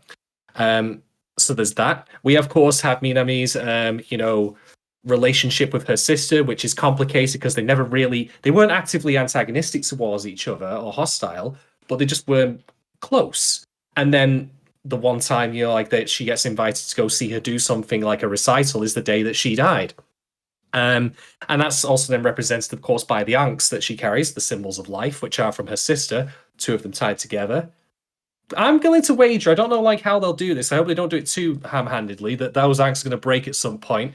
But yeah, like, you know, we want to see her eventually move on and away from, you know, that burden of like what happened with her sister. Again, I didn't bring up the One Direct priority just entirely, you know, reference entirely as a joke. There is some overlap here. And even Yomogi, like in the most seemingly banal way possible, is burdened by his work. Like, he feels like an elastic sense of like having to go to work as opposed to going to train to do this, I would argue, more important task of protecting the city from being blown up by kaiju. But I'm not criticizing or condemning him for that, because I think in issues I would feel similar, like I gotta go work, you know. So yeah. I think there's a lot of multifaceted ways that the show, with its different characters, exploring the idea of Yukonon says as bonds. They aren't strictly just about family, though. I think they're the things that like keep us close to people or places, or push us apart. And like, and sometimes that's a good thing, like with Gamma and the eugenicist, at least from what we've seen thus far. And sometimes the things that keep us close to people that we may have once to potentially moved on a little bit from, like Minami, for example, with her sister. So there's a lot of different dimensions to this, and that what I think is the core of the show, and also what makes it interesting to me. But I'm just curious as to how they explore it going forward. Anyway, ramble over. Moving on. Yeah. Over to you guys. I do want to point out that I also think a fairly major theme in the show, I mean, this is more on the face because, I mean, it's obvious, but a major theme in this show is going to be resurrection. Not only because we literally have 2 sets of characters that have been resurrected, quote unquote, into this era. Galma and the kaiju eugenicists both straight up say that that's the case, but also we see the thoughts starting to form in Minami's head at the end of episode 3 of, if these people could be revived in this era, then maybe perhaps the same thing could be done for her sister, who's very clearly is passed. Oh boy. I wish. And the evidence for that is further supported by the fact that those ankhs are the Egyptian symbol of life. Yep. So, and she's constantly has them on her, and in fact, she goes into her sister's room and finds them. Right. So, I think that's going to be a pretty clear. I don't know if it's going to be like a moral issue, like the morality of like resurrecting the dead, but it's pretty clearly going to be a pretty major theme in this show, other than the Bonds thing. I think you're right that that's probably ultimately going to be the primary theme, but yeah, there's definitely some resurrection. Oh well, I just going on. when you said that, Mark, what just popped into my head with this image of like, this is my rampant speculation time. This is a moment we occasionally do on Warui Deshou where I'm going to throw out a wild theory. It's going to basically be that she's going to attempt to bring her sister back to life, of course, through kaiju, but is going to end up somehow putting her sister's soul in a kaiju. It's going to go on a rampage, and then guess what we got to do? We got to go fight it. Yeah, man, that I'm not saying that the show can't or won't do that. I feel like some steps have to be taken to get to that like level of darkness. Like the utterance at the end of episode 3, though, I mean, maybe kind of putting the toe in the water for that. I wish Full Metal Alchemist was not such a formative anime for me, so that I could hear things like this and not immediately think like just very dreadful, terrible thoughts that this is just going to go so badly. I mean, it's like such a common theme that the moral question of like, if you had the ability to resurrect the dead, would you? Like, the fact that like in any high fantasy thing, necromancy is always looked on as like an evil art. It's resurrecting the dead is like a very common thing for shows or media in general to like moralize about. So it'll be interesting to see if they do exactly what you said they probably are going to do, which is that. But these shows have been pretty good at subverting expectations so far. It's true. So. Yeah, and the thing is, like, I should stress, like, I'm not trying to be cynical by making that prediction, because if there's anything I've learned, such as when I've recently been watching Skate Infinity, and particularly I think that was episode 9, where Adam decides, if that show decides to use his skateboard as a baseball bat, but he's not hitting a baseball, so I'll leave that to your imagination, is that I can predict something happening in terms of its bones of like events, like thing will happen to X, but that isn't descriptive of how it happens. And so even if I'm right, that doesn't mean I'm not going to be like, holy shit, this is happening, and oh my god, it's awful and it's emotionally traumatic and depressing and all that. Or basically they won't get a response out of me. So yeah. Do you have anything else to add to that, Doc? That's a thing about bonds and all that? Well, I think that you both have correctly pointed out some really big overarching themes for the show.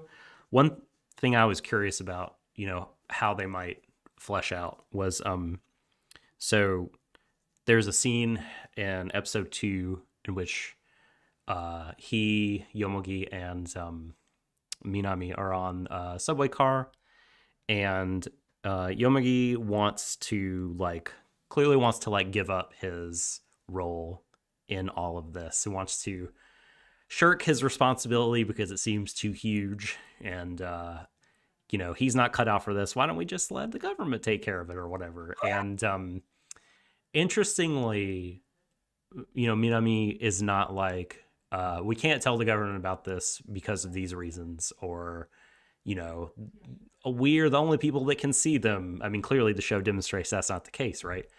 The answer she gives really piqued my curiosity. She says, if you go by the book, then there are things that you can't protect.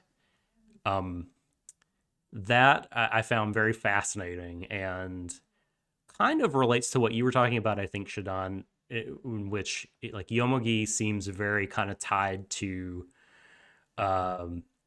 his obligations as far as like surface level societal obligations, like attending school, attending work, that kind of thing.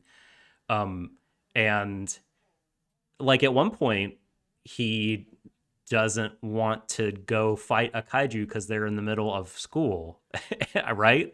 And and it's like, yo, my dude, like you have seen what happens here, like you're it, like you're the guy, like you guys are the first line of defense here, and like this has been thrust upon you.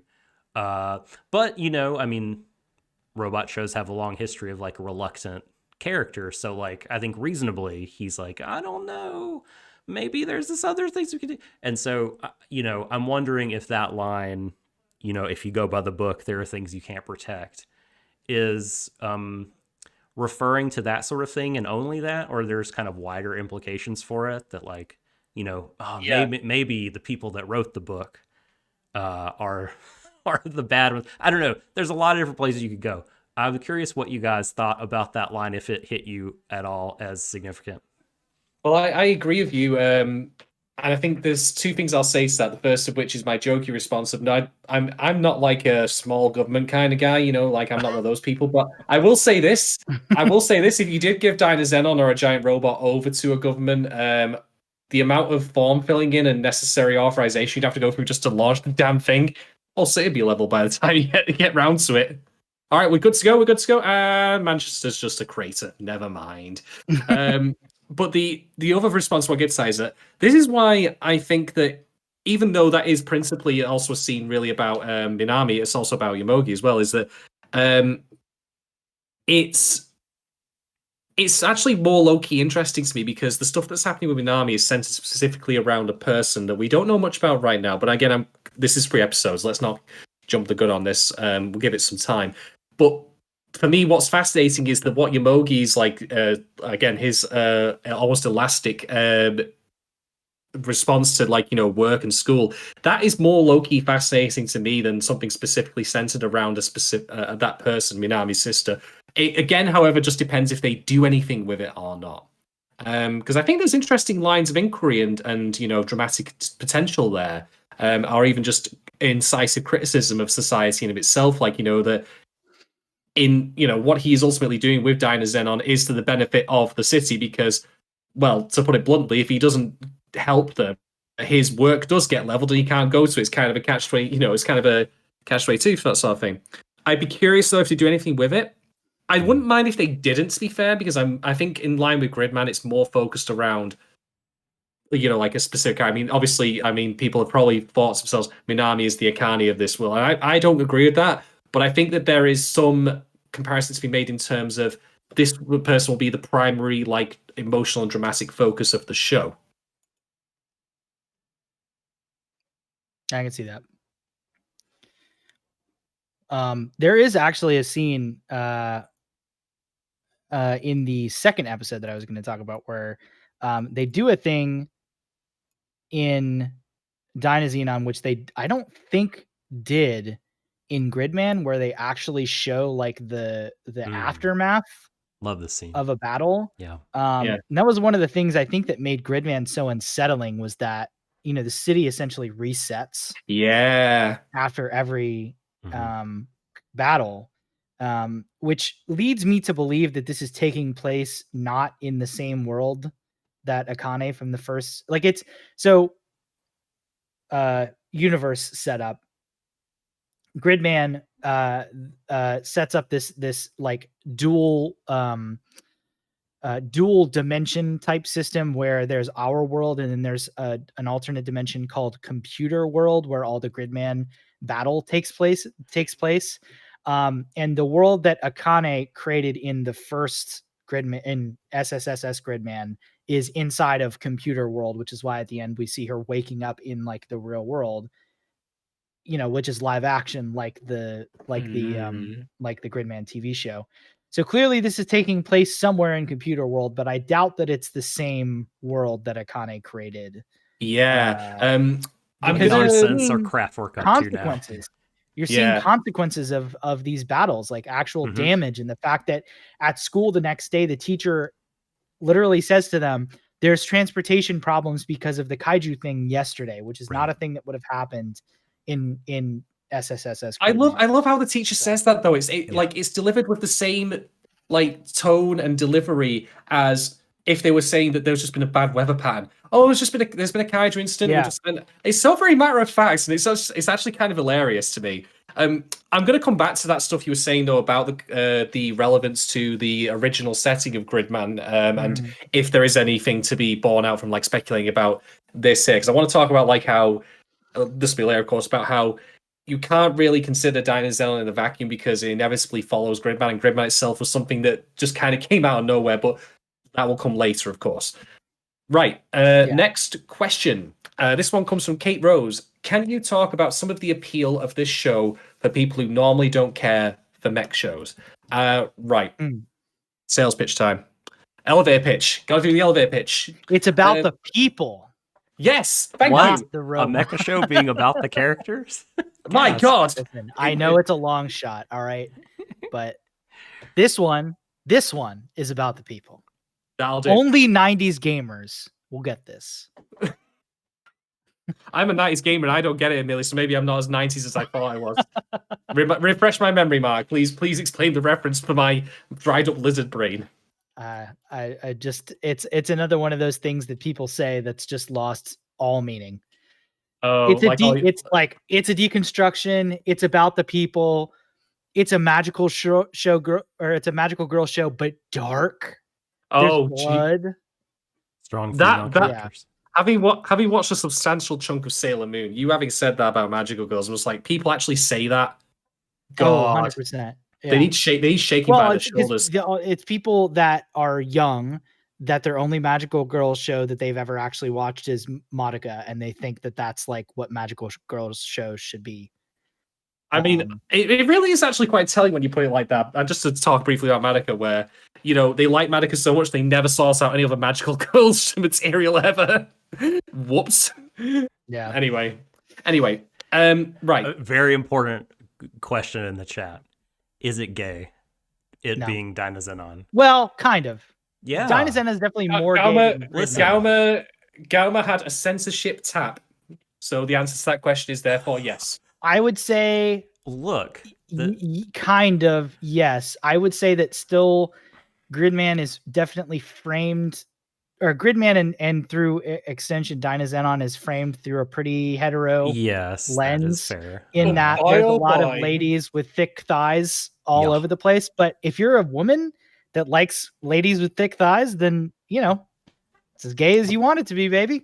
Right. But I mean, yeah, it's pretty hetero. Like almost is everything some- Trigger makes. Right, That's not indeed, pro-male. that's very important to note, right? Is like male gazy in some ways, but I do think I would that there argue is- Gridman and this show are thankfully, especially Dynazenon actually is almost universally like not male gazy.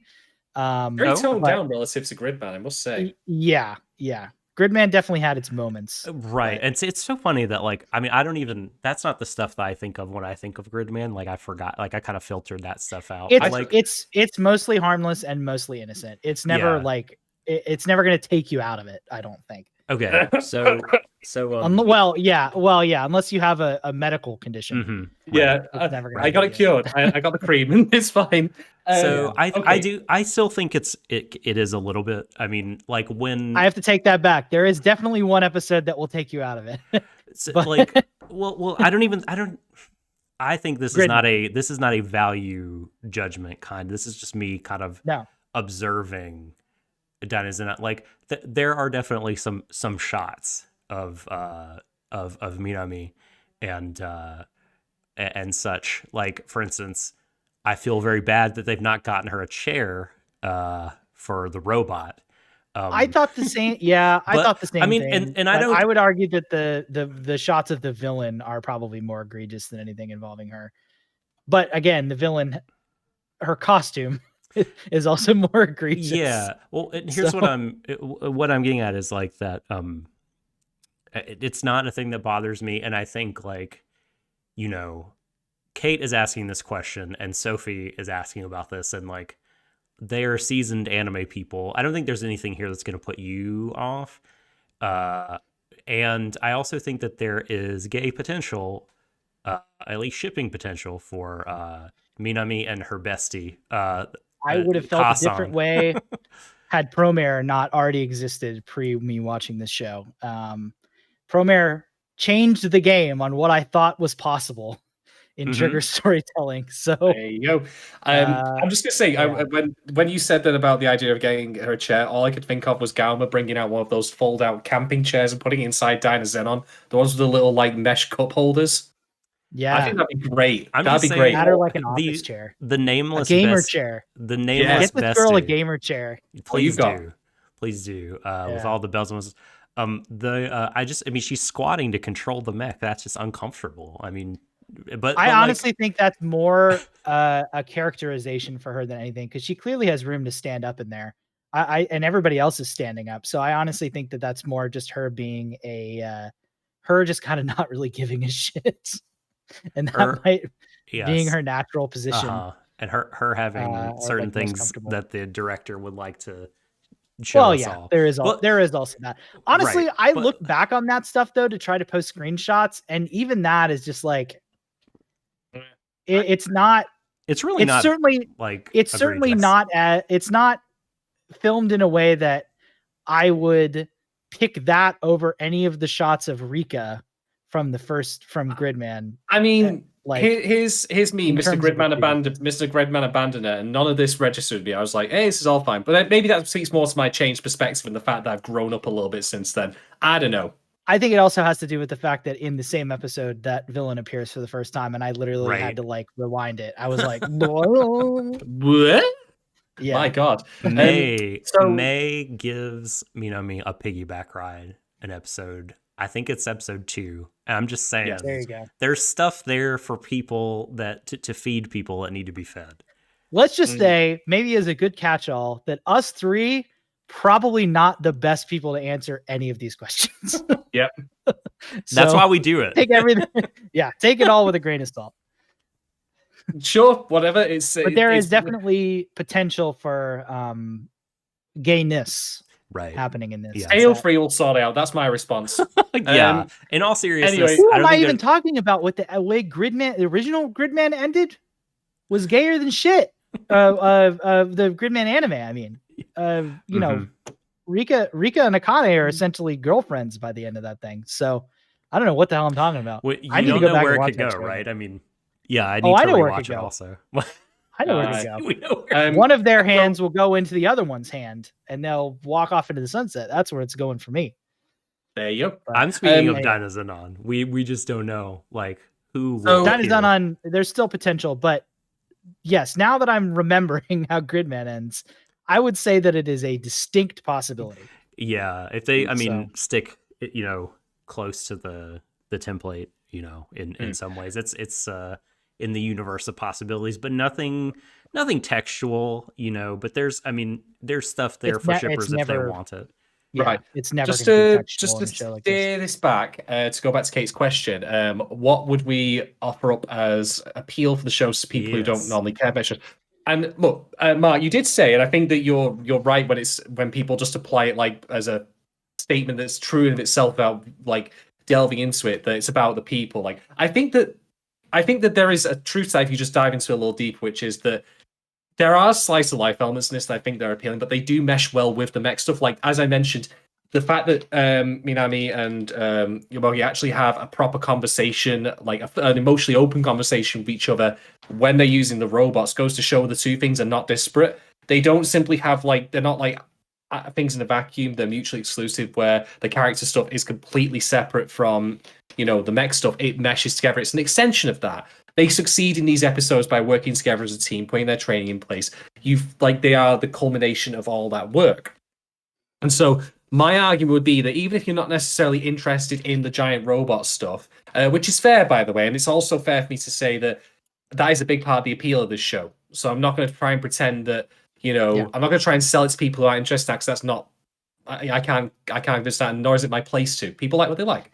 And it's not just big robot stuff, it's super robot, which is a very specific brand of mecha that is very far from even if you are like me, where you like all the mecha stuff in like Evangelion or Gundam or something like that. It's a lot more hard sci-fi. This is not that. This is Nope. straight up like Mazinger Z, like Mhm. style super robot, like big, loud, hot-blooded.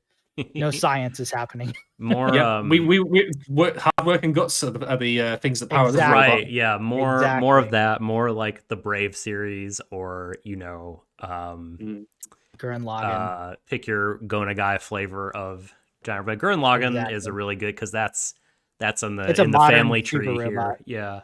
Yeah. I mean, just to back up my point here, a small side thing that I'll mention Premiere. just to put. Well, not Premiere. Just to frame like the idea of Dynazenon being about character and how that ties into the super robot stuff. Galma, the character we mentioned, who is very suspicious, has it firstly is from a group of villains, and secondly is what Marc has revealed there. Like, even without what we learn from that thread, like the show says, like they suspect him. They outright say, "Tell us what's really going on," and then he's like, "I will," and then he is the submarine. Just think about that. True. True. He is the submarine. So that's my point there. Basically, a character is a submarine, both in super robot form, but also in terms of his character, and that's why the mech elements are important. Boom. There you go. Okay, so here is my somewhat possibly long-winded answer to this question. This show is a mecha show, is a super robot show, is a show about kaiju, and it is absolutely that, and it is leaning into that. Get into it. Like, that is absolutely what it's doing, and if you're a fan of that stuff, that's a really easy access point to engage with the show, of course, and you're going to have a good time right from the off. If you're not a fan of that, I don't think it's impossible to get into the show. If you dislike all of those elements actively, you probably won't have a good time, because it is going to be rife with this. There is going to be big robot battles every episode. There will be probably a new kaiju almost every episode that needs time to rampage and stomp around and have cool introductory animations. Now, all that being said, like with many anime, these are visual elements that can be appreciated in and of themselves, but they also symbolize certain certain things, certain themes. Like, the show's telling a story, and Shadon went into great detail about how the robot itself kind of maps onto the theme, and like is an essential part of like the storytelling, right? So like, you could just look at this as a new kind of symbology, a new way to engage with anime, that you don't normally, by like looking at the monsters and the big robots as visual metaphor for other things, and look at it that way. And you don't necessarily have to be, a fan that's like gaga about like kaiju or whatever to get into the storytelling. And like we said, right? I mean, the characters at this point may not like be something with like the most meat on the bone in terms of like characterization and things to analyze, but like, these people, like, I think we all sort of trust them, since they made Gridman and have this track record as writers and directors, to put to kind of progress the characters and make this into like something that does have a lot to chew on thematically and a lot of points for analysis. And not just in terms of like, oh, it relates to this old show in this way, but like these sort of universal human themes. I think that will be there. I'm confident that will be there. And the characters up to this point, like, even lacking the depth of that sort of stuff, are likable. So I think that there is an access point here for you if you are not a huge fan of all the big robot-y kaiju type stuff, but you're willing to tolerate it and willing to, again, see it as another way to tell a story in a visual medium. Yeah, I can agree with that. 100%. I don't have a whole lot to add, but I will just say that this is a really weird case, because this is an anime that's a sequel to an anime that was based off of a giant hero tokusatsu series. And like the concept of a giant hero doesn't really exist anywhere but tokusatsu. Like, you know, there's not really any other like giant hero anime that I can think of other than, I mean, I'm sure they're out there, but like, you know, certainly none that got the type of reception that Gridman did. And the only reason it was made the way it was because it was based off of a tokusatsu. So Dynazenon is really interesting and weird because it is a super robot show that is based off of a anime that was based off a tokusatsu in a completely different genre. This, I think, has its own family tree at this point. Yeah. And so I would argue that this is even more specific like brand of super robot that I would essentially liken to if you had Super Sentai without any of the like small scale stuff and without like costumes, essentially. Yep. Because if you think about it, what's the thing that they do at the end of every Super Sentai or Power Rangers episode? They all go in some sort of vehicle that then all connect with each other and become the Megazord or whatever the hell you want to call it. And that's essentially what Dynazenon is just a Megazord. Or whatever the Japanese name for it is.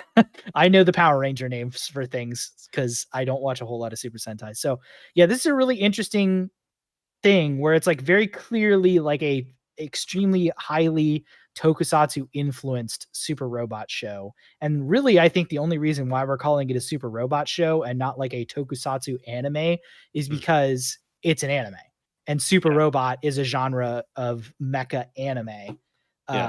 So I think it exists with one foot in both worlds, whereas Gridman, the original Gridman anime is essentially a giant hero, tokusatsu influenced anime. This is a lot more than that. So it's like a very specific brand of mecha anime that you probably, if you're not into mecha anime, you probably almost certainly have never seen before. And if you are, even this is going to be a very particular brand of that is just not really, it's not really representative of anything. It's definitely its own thing. And the fact that they're fighting like classic style kaiju is a completely other, weird thing that doesn't really happen in super robot anime. So there's a lot of weird stuff going on here. And it's all, like you said, is all part of the family tree of this thing at this point. But I'll just add, by the way, Marc, when you were saying that about Tokusatsu and Super Sentai, I could, however, certainly see like the Kaiju Genesis like outfits just literally leap off the screen and become live action. Yeah. Well, and I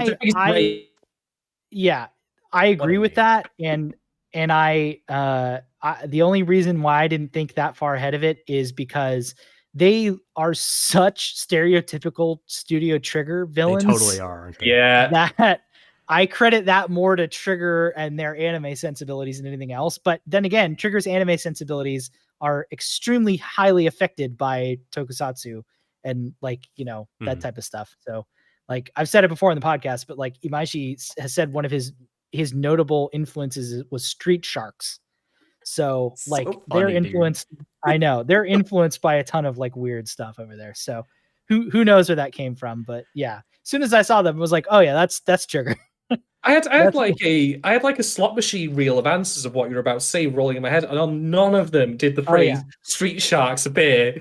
Never watch any behind the scenes documentary. His desk is just filled with like, Ninja Turtles and Street Sharks and all these like old, extremely specific Gargoyles was another one that he mentioned. So he specifically, I think out of all the Trigger people, but Sushio as well, they're all big fans of Western animation. Especially cool. 90s Western animation. So to be fair, Goliath from Gargoyles does the gunbuster pose quite well. He does the folded arms. Oh yeah. I wonder if Street Sharks did it get like a Japanese release, and if so, did they like?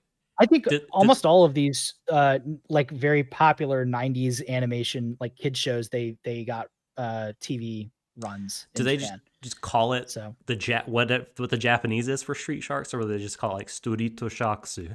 That's a very good question. I want to know. I have no idea. I mean, when you were saying Street Sharks, then like my inner like a slot machine reel was going. I was like, is he going to say like a pro-Marxist. You know, so if I just say something random like that, No, I just that's want to where know my brain goes. if they just pronounce the English or if they That's crazy. You translated know, the title. he talked about it at a panel that I was at, and I'm trying to. It was so many years ago now that I'm trying to rack my brain, but obviously it was through a translator, so you never know. But yeah. All right then. Well, that brings us in that case, I believe, to the end of our Patreon questions. So thank you very much to everyone who's contributed. If you're listening on the free, by the way, and you're thinking to yourself, hey, you know what? I want to get in on the discourse. I want to ask questions about Dynazenon that our host will answer, you know, and trying to give some semblance of, a proper response to. You can actually get on that. Get over to patreon.com/WarriDesho, drop in the $2 minimum. Get yourself in our Discord. You can ask us 2 questions per episode we do. Of any sort. You can ask us something serious or something silly, or something serious and silly. You can, mix it up if you're feeling spicy like that. Why the heck not? Right. So now we're getting on to the meat of things. We're going to talk about some talking points, some of which I've actually already had covered. But I think that if I may seize control here, I'm going to start off by just talking about the nature of this show's construction, just by virtue of it being a sequel of sorts to Gridman. Because the thing is, like, Gridman as a show had an ending which basically tore the veil back, shall we say. It revealed the nature of things. Like, because if you came into Gridman like I did, not knowing anything about it, save for possibly just having, guess what the name of the show might imply, Gridman, what's the grid of, that this man works in, that kind of thing. Then you get to the end of it and you realize, oh no, it's all a digital world. It's a computer world, as you say, Marc. And I think in some part, this show has definitely been constructed with that knowledge in mind, because this isn't, you say it's a sequel, but I don't think it's a sequel in the sense that a lot of people would think, where it is literally the same characters. Like, thus far, none of the original characters have returned. That Gridman isn't back. Akane, Hibiki, Rika. Over Justice is not in the show, and that is a crime. That is a crime. That is an absolute crime. I agree 100%. But I think that the intent thus far has been that you have watched Gridman and are watching this as a follow-up rather than watching in a vacuum. And there's this very specific visual element that I think is hinted at this. I want to give shouts to Yukinon for highlighting this to us, and also to Kevin, who put the original tweet thread out, which is many of the backgrounds in the episodes of Dynazenon we've seen thus far are reused with some modifications wholesale from Gridman. For example, the 7-Eleven store is the same place. It's got the same background of the same framing of where you have Rika and Ibiki in the original show, eating outside in the first episode, which I only just rewatched before, and then you have the gang in Dynazenon hanging out in the front of that store on the third episode, and even things like crates or boxes full of plastic bottles. The imagery is repeated wholesale with either no modifications or changes to it, or it's very, very minor, like some of the colors of the boxes are different, maybe that kind of thing. So that raises questions then about whether or not this is indeed, as we discussed before, Marc, Akane's world or not. And yeah, I've come to a kind of conclusion on this as to how I feel about it, what I would like to see, which is, I think that the way that this should work is it should work much the same as I've seen actually in some tokusatsu shows, where Super Sentai, for example, it is strictly speaking all in the same continuity, but you'll go from season 38 of Sentai, whatever that might have been, onto the next one, and they will have a team up episode, and that's it though. That is it. I mean, you actually mentioned Go Kaiju, as it turns out, which was anniversary season, where they explicitly got to meet previous teams and even actors. They brought back many old actors from the old Tokusatsu Super Sentai shows. And I think that what would really work for me is if they just flat out didn't bring Gridman or Akane or anyone back whatsoever. Let these characters have their own breathing room. But I would love to see a one-off film that Trigger would do where they did have a team up between the two. Dynazenon and Gridman flying together in a one-off shot film would be amazing. That'd be sick. That is how current Ultraman, for the last 10 years basically, has done. They'll do Ultraman Orb, right? And then they'll do, after that, Ultraman Geed, but in the Geed movie, Ultraman Orb will make an appearance. It's always like the previous one from the season is sort of appreciation, goodbye, send off type thing, like tribute, like will show up in the movie, and then moving on to the new season, and then that kind of thing. But that would be rad if there was an OVA or a movie, like straight to Netflix or whatever type movie, and Gridman appeared to fight with Dynazenon. Yeah, I think there's a very good chance that we won't see basically anything from the Gridman anime. I just say the Gridman anime because I don't want to say SSSS Gridman because it is such a and it's not even like Leiji Matsumoto did where you would say like 4S Gridman yes. or Interstellar 4-5. It's not even that. But yeah, no, I think there's a very good chance that we won't see anything from that anime. And I think the only chance of that happening, I could eat my words completely and I'd be fine with that. But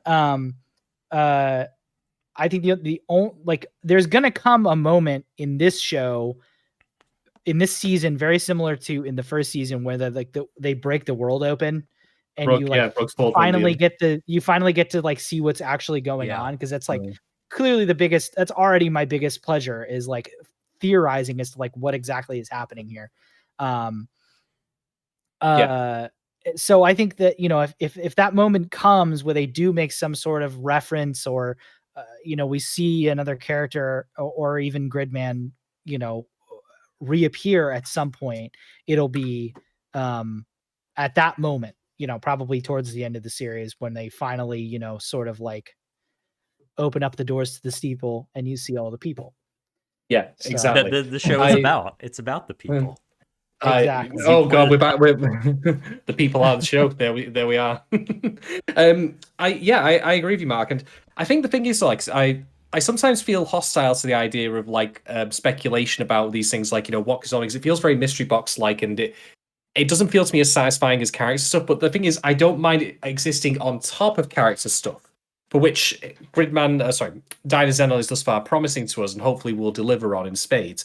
At that point, then it becomes interesting to think about. I mean, already this show has delivered not only just visual elements that say this is a potential repeat of Akane's world here, but also things that like don't necessarily mesh with that in terms of timeline. Like, if you take Goma's statement at face value, 5,000 years definitely can't have passed between now and then.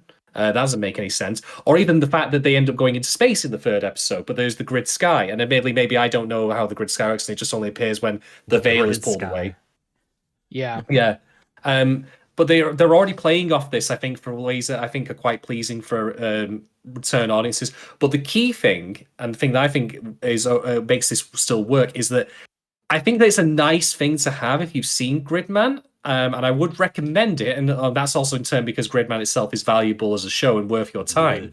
But I think if you went into Dynazenon completely cold, I think you'd still be fine with that. And I'd be curious to see how they handle the veil coming off, the rug pulling moment, because I would wonder like how people would react to that who knew nothing of Gridman, SSSS Gridman, that is. Yeah, I'm really glad they went into space by episode 3.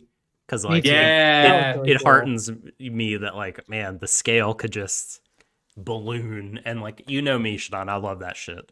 Episode 3 was the first time that I really felt that real like super robot feeling. Mm-hmm. I had been like sort of bumping up against it, but I'm if I had my choice between the two different types of mecha shows, usually I go with the more like hard SF, sort of Eva or Gundam or Pat Labor or something like that. But I do love super robot shows, and when they're good, they're extremely good. And episode 3 is like finally there's that energy that I was waiting for, where the opening's playing and they're all screaming and they're busting out special moves and flying into space and doing all this extremely stupid, awesome shit, like transforming into a dinosaur and like biting the head off of. I mean, it's so like that he chose to do a bite. The thing that the flying head was, I'm just gonna bite bigger than you, was just perfect. Yeah, so good. And that episode, like, it gave me that feeling too for the first time, because it really like brought the emotional content that I feel like needs to be going on with the pilots along with Yeah. the special, because like, you know, they had to settle this core conflict of, you know, why, like, what are you doing here? I've already forgotten his name. Galma. Gary. Like, what is your sort of like agenda? Are you a good boy or bad boy? And he is honest with them, and because they have to like unite their feelings. And I mean, it's very simple, which I'm totally fine with my entertainment being, but it's still good shit. I get into it, and you know, they're able to become one of mind and heart, and then defeat the baddie. It ruled. Exactly. I could totally be talking out of my ass. This could, you know, be taking place in the real world or whatever. The thing that gives me pause is this is the Gridman universe. Like, what would even be the point of the show if it wasn't taking place in some sort of digital world? You know, it wouldn't. Then there really wouldn't be any relation to Gridman at all. But also, everybody is just way too. Well, we talked about this earlier. Everyone's way too matter of fact about everything They that's sure happening are in the show for this. Yeah. Not just the teacher. I was gonna say. I know that Amemiya, his direction is very like low key, and like the way that they've always written these characters in both of these seasons has been very, like I said, like chaste and downtrodden, and very like, you know, there's not a whole lot of like over the top anime emoting. Everybody is very like, you know, calm and directed at what's going on. Yeah. They all seem very inward facing. You know what I mean? Which in some situations feels very human, and in other situations I'm just like, y'all see what's going on, right? Like human beings would be freaking the fuck out at what's going on in front of them. So destruction. Yeah. So those are the two things that like, but you know, Yukon in the chat is definitely, you know, is making some good points. Like it's, you know, it's not simply a manufactured city, since Minami and Yomega are able to fly through different prefectures of the country. And they do say like, hey, a kaiju just appeared in Chiba, which is an actual, like, you know, it's a suburb of Tokyo. So clearly they're like anchoring this in some sort of like real world, like geography, but something to me still says this is not taking place in like our world. Because they've already made that distinction that our world looks like our world and is not like an anime or like a crazy tokusatsu computer world. And that's supported by the ending of the original Gridman, where Rika wakes up Akane wakes up and is like a real human being as opposed to like an anime character. And also, yeah, just the way that everybody's reacting here, I refuse to believe that this is not like, there's not some weird, you know, thing going on. I mean, even the character design of Yomogi is very much like he looks a little bit like Hibiki from the first series, just of course a different color. Like the visual parallels are there. I mean, my working theory that I have right now, if I'm going to chuck it out there, is that it is Akane's world, but it is not the original world, but a copy and paste exercise. Yeah, it seems like if anything, it's a further iteration. It's like it's been improved on. We got the expansion pack installed. Yeah, because like it seems more realistic. It's not resetting at the end of every day. Like clearly this is running on some better hardware. So this is a 3070, you know, RTX 3070. Yeah. As opposed to my god, is the final villain of Gridman going to be Bitcoin miners? I wonder. It's going to be Bitcoin miners and Nvidia. Nvidia is the puppet master of this entire thing. Oh god. Calling out attack names like Ethereum. It's the oh no. I choose you, Dogecoin. But then Bitcoin crashes, and that's why suddenly it loses its power, and that's why Dynazenon wins. And evil is defeated. Yeah. And they go on the perfect world, racism or violence. But I'll just round off my point there. I do think that this show, like, you gain a benefit from watching Gridman. And again, Gridman is worth watching its own right. It's not something, because I would be quite aggrieved if Gridman was terrible, but you had to like actually then watch it to understand what the hell's going on. But like, don't put me through that pain, you bastards. But no, that's not the case. But I would recommend you watch it, just because then you do get that speculative element that we're enjoying right now, which is a worthwhile exercise as long as there's some substance of the actual show underneath. Because otherwise it just becomes like, well, what could this mean? What could this mean? What could this mean? And I'm like, well, that's great, but I don't give a shit about the characters, so whatever. I mean, that was the Attack on Titan problem for me, but that's just me, admittedly. You know, so yeah, my point is, I'm glad that they've structured it the way they have done, where it's not so heavily continuity dependent that it, you know, makes it inaccessible. But you get a bonus. You get like a nice little bonus if you have seen Gridman. Yeah. Yeah, it's you know, it's nods. You're not really, I would say, losing out on anything that's truly important by not having, you know, by not knowing this obscure villain from episode 18 of the original Gridman series is actually, you know, this, you know, there's evidence that supports that he's this character. Knowing that doesn't really change anything, you know, too fundamental for your enjoyment of Dynazenon. So Indeed. Okay, I'll open the floor to you chaps for talking points. Well, this one will be really quick, but so you know, Marc mentioned cracking the world open, right? And kind of figuring out like what lies beneath in terms of kind of world mechanics and just, you know, the mysteries of the Dynazenon universe or the Gridman universe, this iteration of it or whatever you want to call it. I think a clue could be the infinity paradoxes that are like, I don't know if you guys caught this, but during I missed it in episode 1 because it was just sort of white noise for me, but I noticed in episodes 2 and 3, in the very, very brief classroom segments, the teacher is actually teaching the students infinity paradoxes. God damn it. You literally, this is literally not in the same framing, but this is literally something I was going to bring up. Okay. Well, I'll build off.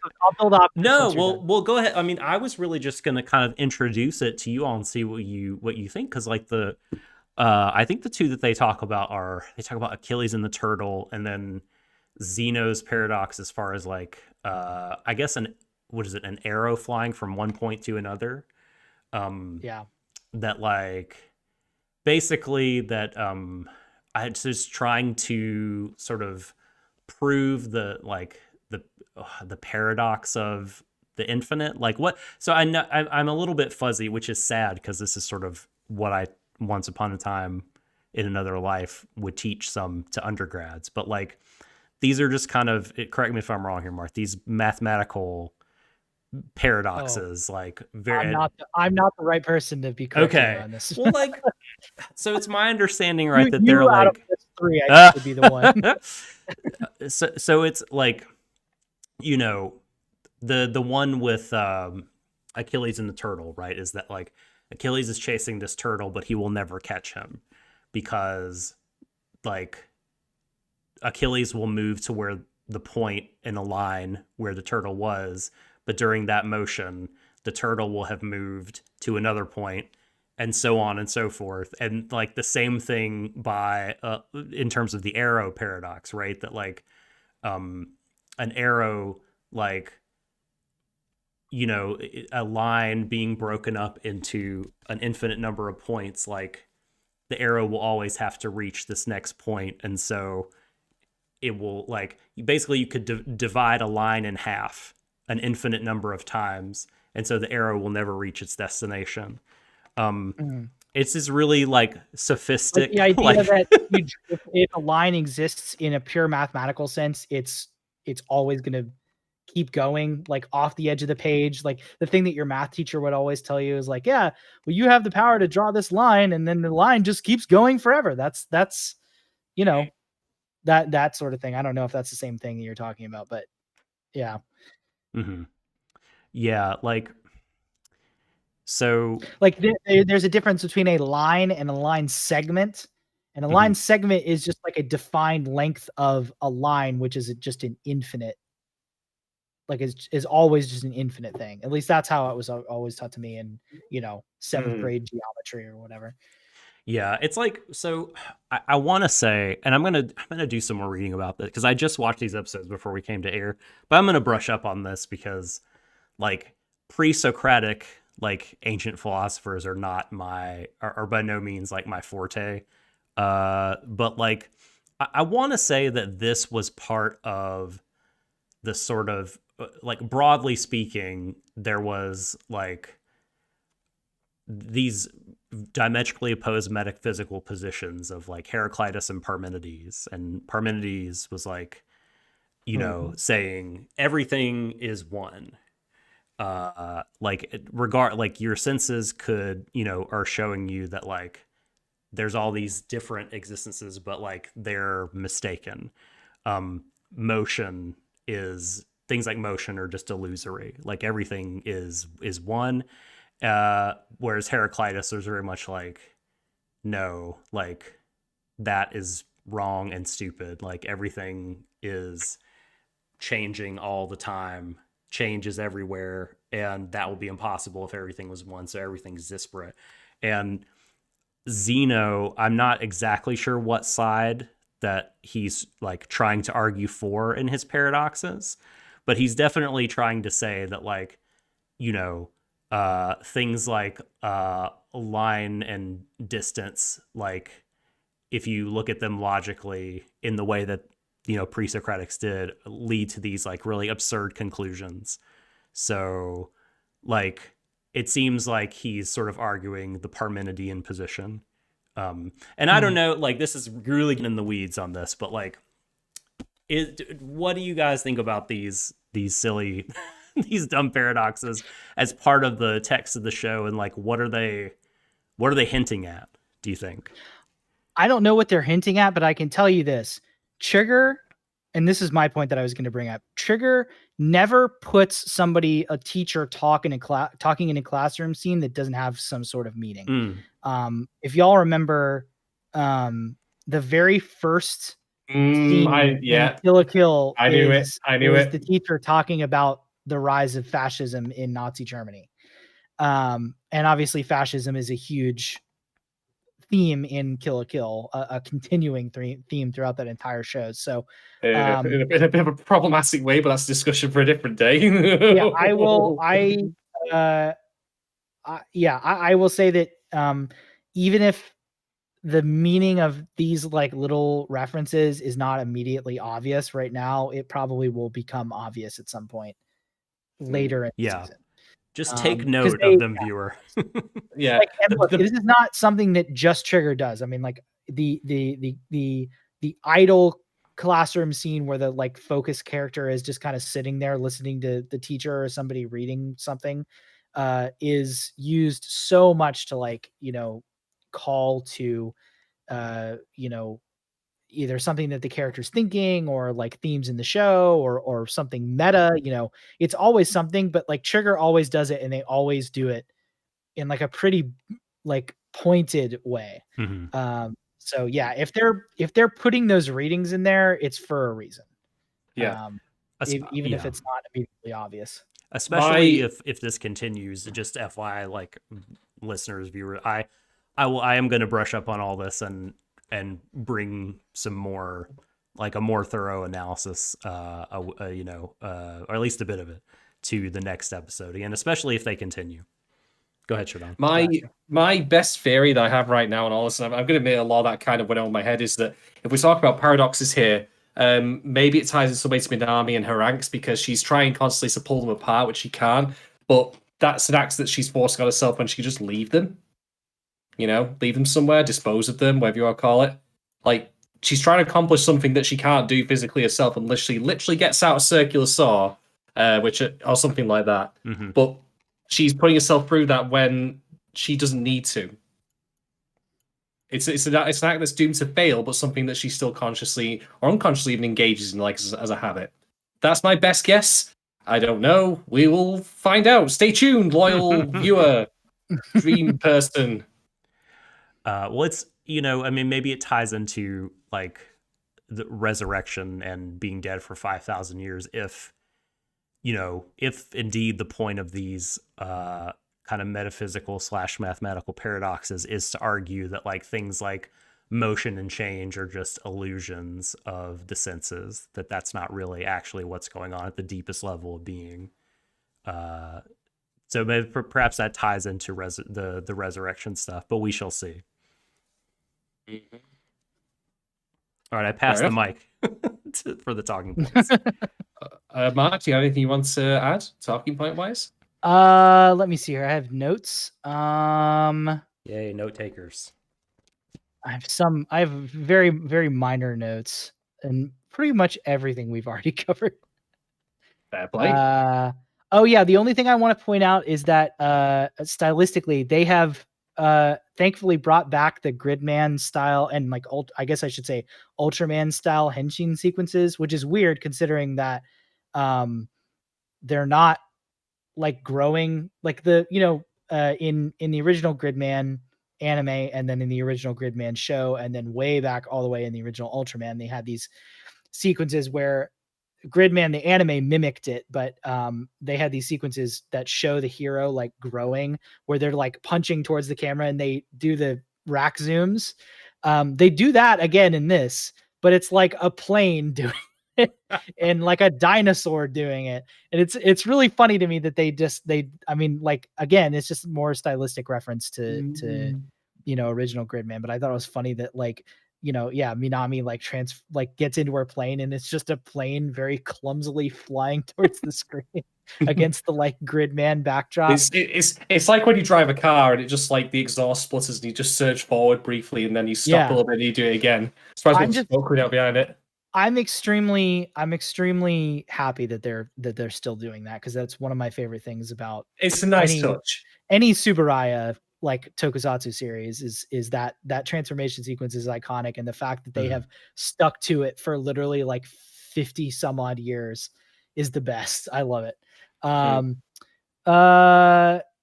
Yeah, I already I mean I don't really have anything else to add on I basically gave you guys the gist on Galma being this character from from the original Gridman. I think that's definitely a good thing to keep in mind going forward. There's a lot more like minor detail. That's a very long thread that I was referencing. And just if you guys want to go read it, Twitter user at the Ivanhobe, that's IVANHOBE. Great seems name. to be a very big a very big Toku fan and has done some really great sort of explanatory sort of breakdown threads on Dynazenon this week and another one last week when episode 2 aired. And has just got a lot to say about minor details that could be pointing to different things from the original Gridman series that I would have never picked up on. But I basically gave you all the gist on that. But excellent. As far as like any other like big talking points, I just want to like outline like what our like big like question marks were at the end of episode 3, at least from me. Okay. I know we've sort of alluded to them, but I think it would be good to just like organize them all into like one big thing right now. Just a big question mark surrounding Galma and the kaiju eugenicists, what their relationship is exactly, and what their motivations are. That's probably the biggest. Who the fuck is Cheeseface, whatever her name is? Yeah, Chise. Who is Chise, and what is her importance is another thing. Clearly, she's an important character. Otherwise, they wouldn't have put her so front and center. And what exactly is she, and what is she either doing or going to do? Minami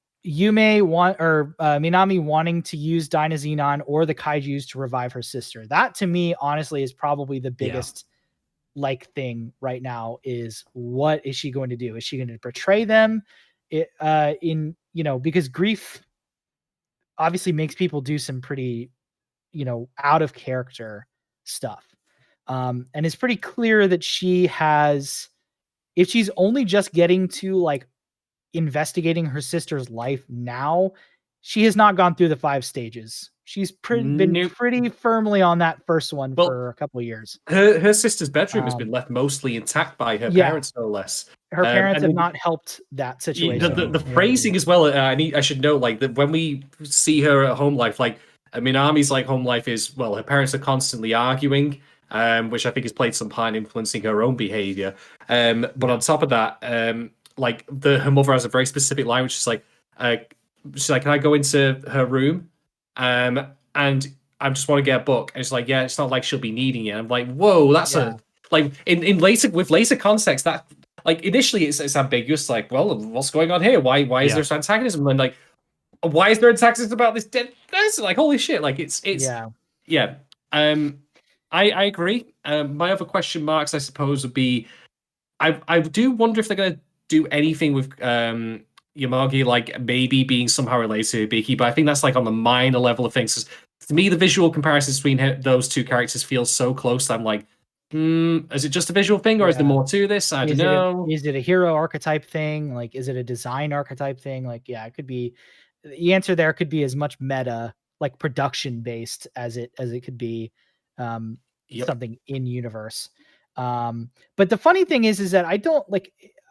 There's a really big difference to me between Yomogi and, I'm sorry, the who's the main character from Gridman? Is it? No, his name's Hibiki? Hibiki.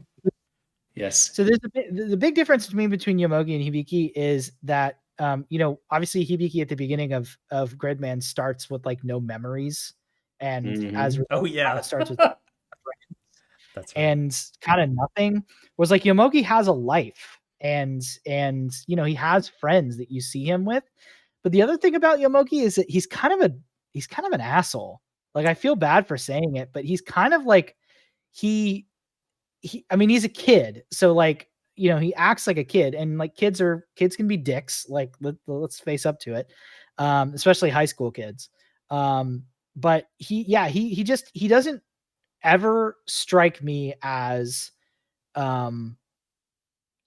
like a quote unquote hero in the biblical sense. He's certainly reluctant, that's for sure. Yeah, and like, obviously that's a pretty common theme, but the thing that to me that really solidified his sort of like just complete lack of like any like heroic instincts or characteristics was when he saw Galma like collapse beneath the bridge, and he's like clearly hurt and clearly struggling, and he just like immediately makes to just be like, oh, and like sneak away from him. I'm like, that's a very normal reaction, and I get that, but that's also not exactly something that you would like want like an anime like hero or like savior of the world to do. So clearly there's like some stuff there going on. And I appreciate that, Your unique selling point as a protagonist or your superpower should not be the ability to not give a shit.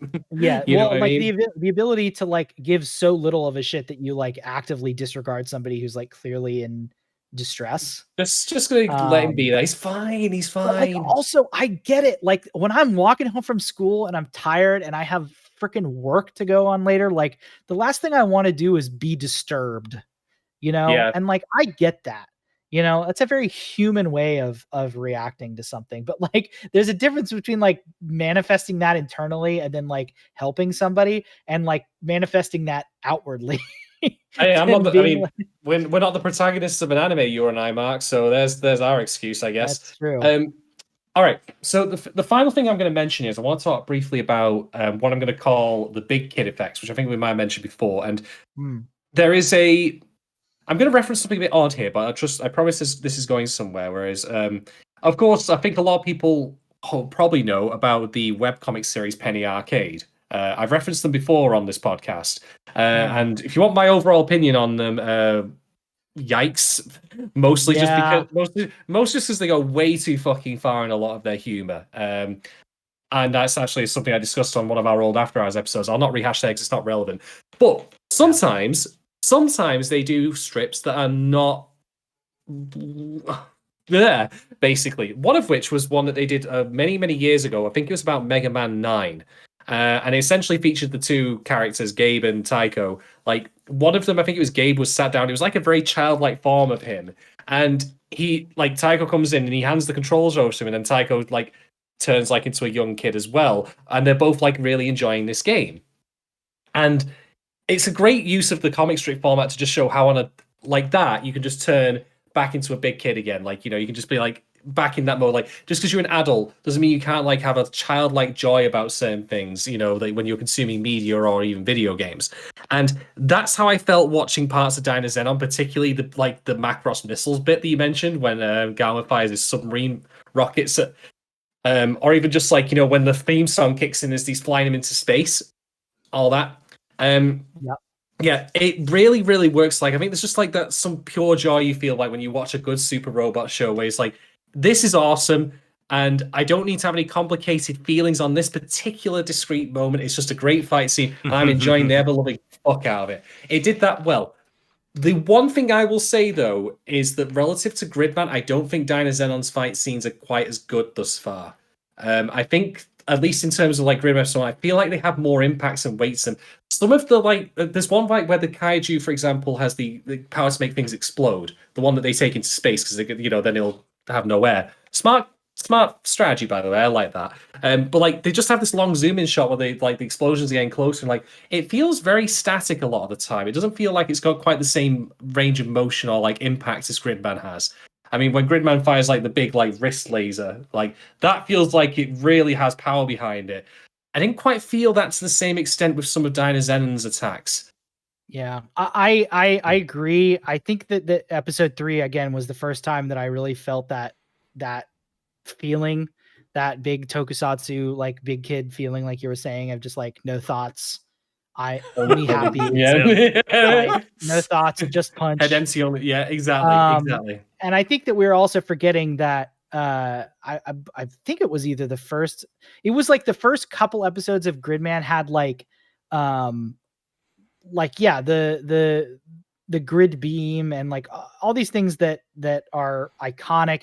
It had like all those like it had an Itano circus. It had a Obari pose with the sword. Like it had so many like cool things that are just completely designed to turn anybody that knows anything about like tokusatsu or mecha or anything like that into just like an absolute kid. Whereas like I feel like, yeah, like Dynazenon has definitely been a lot more of a slow burn. And I feel like they have, I don't know if it's purposeful, but it certainly feels like they're putting a little bit less weight on the fights themselves. And more just about like the like inter-cockpit dialogue and stuff like that. There's a lot more happening there, because in Gridman it was literally just one dude beating the shit out of kaiju, whereas now it's like multiple people having to like work together, and there's like it might just be an adjustment period. But yeah, I would have agreed with you more had episode 3 not just like absolutely kicked ass. Like the end of that episode just that was great. I think, and I mean, admittedly, I'm also comparing the batting average here to its predecessor, which batted very high on that. It did. It's still really good. All of it still gave you that big kid feeling. I just don't think it's quite up at the same league at the moment. I'm not talking in terms of like, because some fights obviously will be a bit more muted by their very nature and the way that they play out. But I just mean in terms of like sense of impact. Like when, again, big laser fires off, it feels powerful. When Dynazen's firing off like the fire breath, I'm like, it's not quite there for me, but it's still good. Still good, don't get me wrong. Yeah, I get that. Cool. Right. Doc, do you have anything else you want to add on to talking points? I do. So Yukinon asked something in the chat. Is there any importance or significance to all of the kaiju being mecha? I hesitate to like give like a fully formed theory on this yet, because lack of textual evidence in the show. But like, robots as opposed to like biological monsters have to be constructed and created by someone or something. So carving wood, no less. What's that? Carving wood, no less. Yeah, right. It's indeed. So, I like how you went through 3 different stages of realization. I know. Well, listen, it's all right. Yeah. It's my brain is a bad one for retaining media that I've recently watched. And by recently, I mean a couple years ago. But yeah, I mean, there's,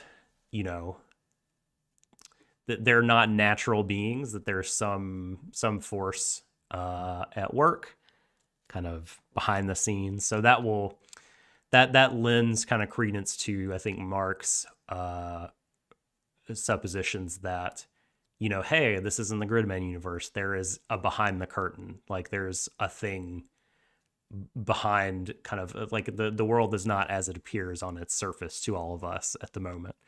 And I thought that was interesting. I have other points, but does anybody want to address that before we move on? I don't really have anything to add. I'm just curious to see what else comes about, like, you know, how it all mixes together. But I say I'm just gonna hang fire on that. I think it is interesting, this idea that like they have to be mecha because they're being created, whereas in Gridman we literally see their creation process, and a lot of them are biological. So it could also, yeah, like you said, point to like the rules of this world being fairly different, Mm-hmm. or just this world being more self-aware. Like, are they all kaiju because this does take place in it, or are they all mecha kaiju because this does actually take place inside of like a computer world, and there's a little bit more awareness of that, and it's a little bit more sophisticated. I don't know. That's certainly grasping at straws, but we'll see. But we're at the fun sure part we'll find where out. that's what we have to grasp at. So Yeah, that's okay. that's true. That's okay. Speaking of grasping, and you know, this is again when Marc was organizing our big question marks. You know, he mentioned the relationship between Galma.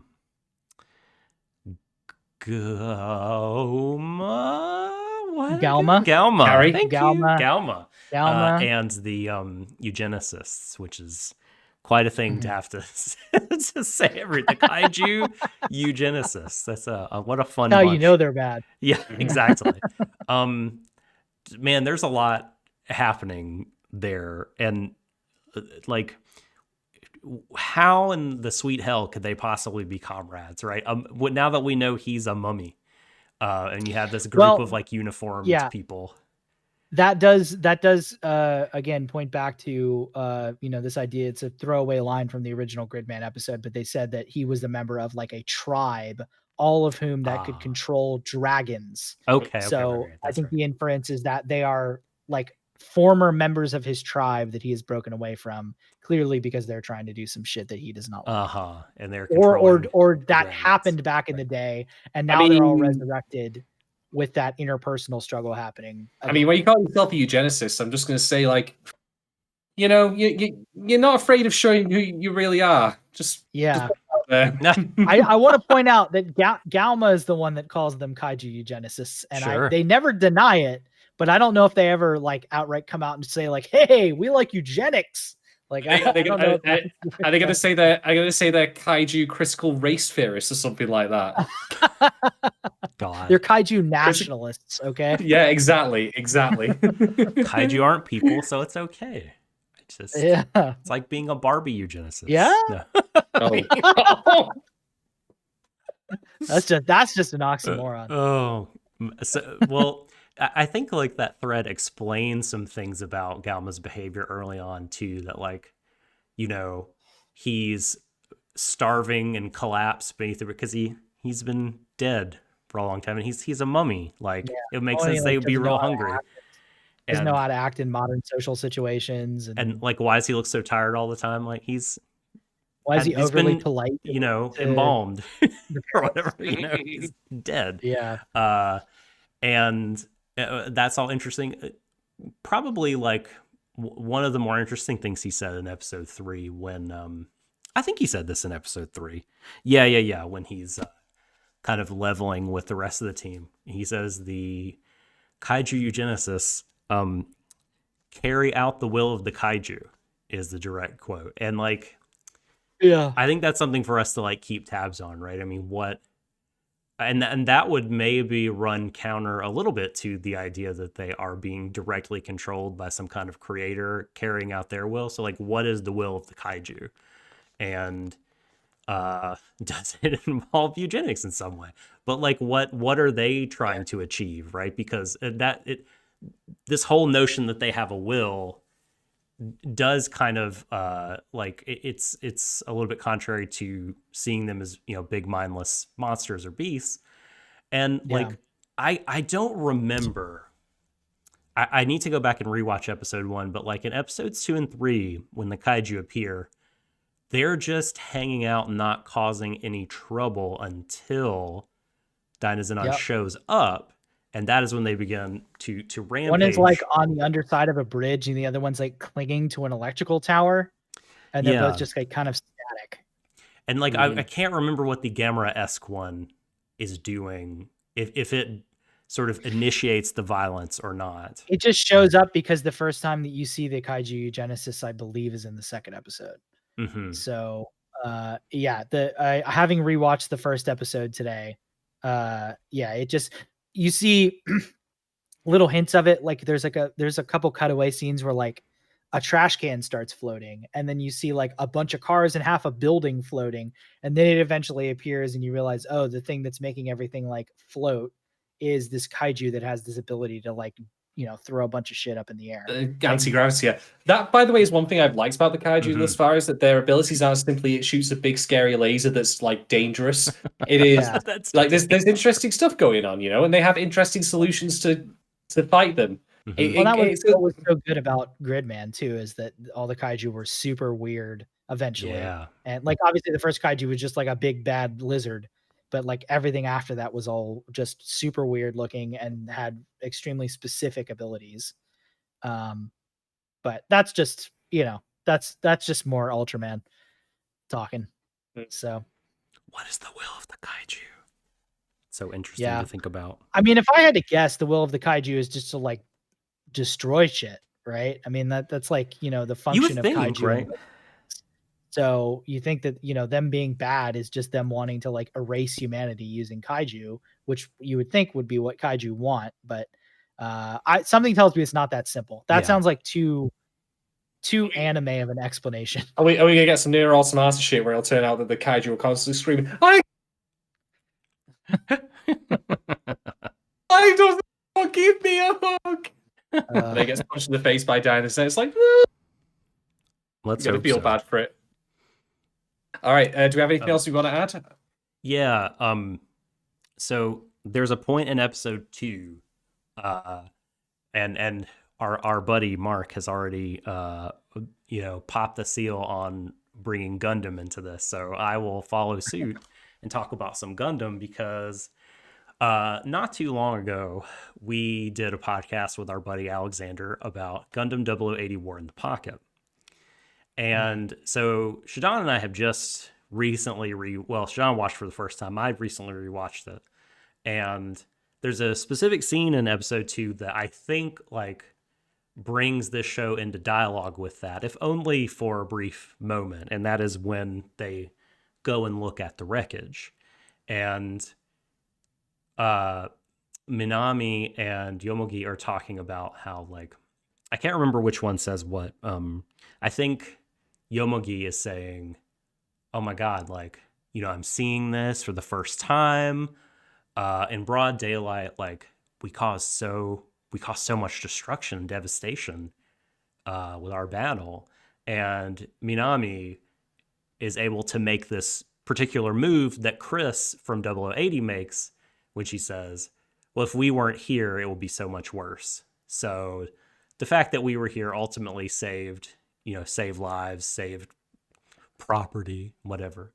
And Can I just add though, like, I do agree with where you're going with this, but one thing I was going to bring up as a small point at the very end was rating the show is that we see property damage for sure, but the one thing that this show lacks, that Gridman still had, even though people didn't technically die, was the fact that, well, people die or are erased or whatever. Like, it's just cars, like, human. We don't see it, and you explicitly mentioned War in the Pocket, which pulls no punches with that. The human cost is made clear. Some guy's pulled out of a car and he's dead. And we do not see any of that thus far, which is strange. You're making my point for me, honestly, because... Oh, sorry. No, that's okay. That's all right. I mean, because I think, like, they bring up a similar... There's a similar situation in each show in which, like, the pilot makes this same justification, but, like, in this show just kind of like sidesteps it, and that justification, at least for the time being, seems enough that, you know, well, if we weren't here, it could have been much worse. The end. I wonder if they're going to come back to that, you know, because Yomogi dealing with the responsibility of being on this team seems to have come up like multiple times throughout the show. Like they don't seem to be dropping that anytime soon. Like he is having a tough time, I think, accepting. Unlike the hikikomori guy who drives an Indy car into a kaiju, which is the most hilarious scene in the show, in my opinion.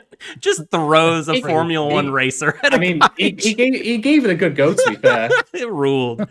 But in War in the Pocket, of course, like you have that other character there to say, Miss Chris, this answer is bullshit. Like you can't, like what you're doing is like some utilitarian garbage, and lives were lost and you were a part of it.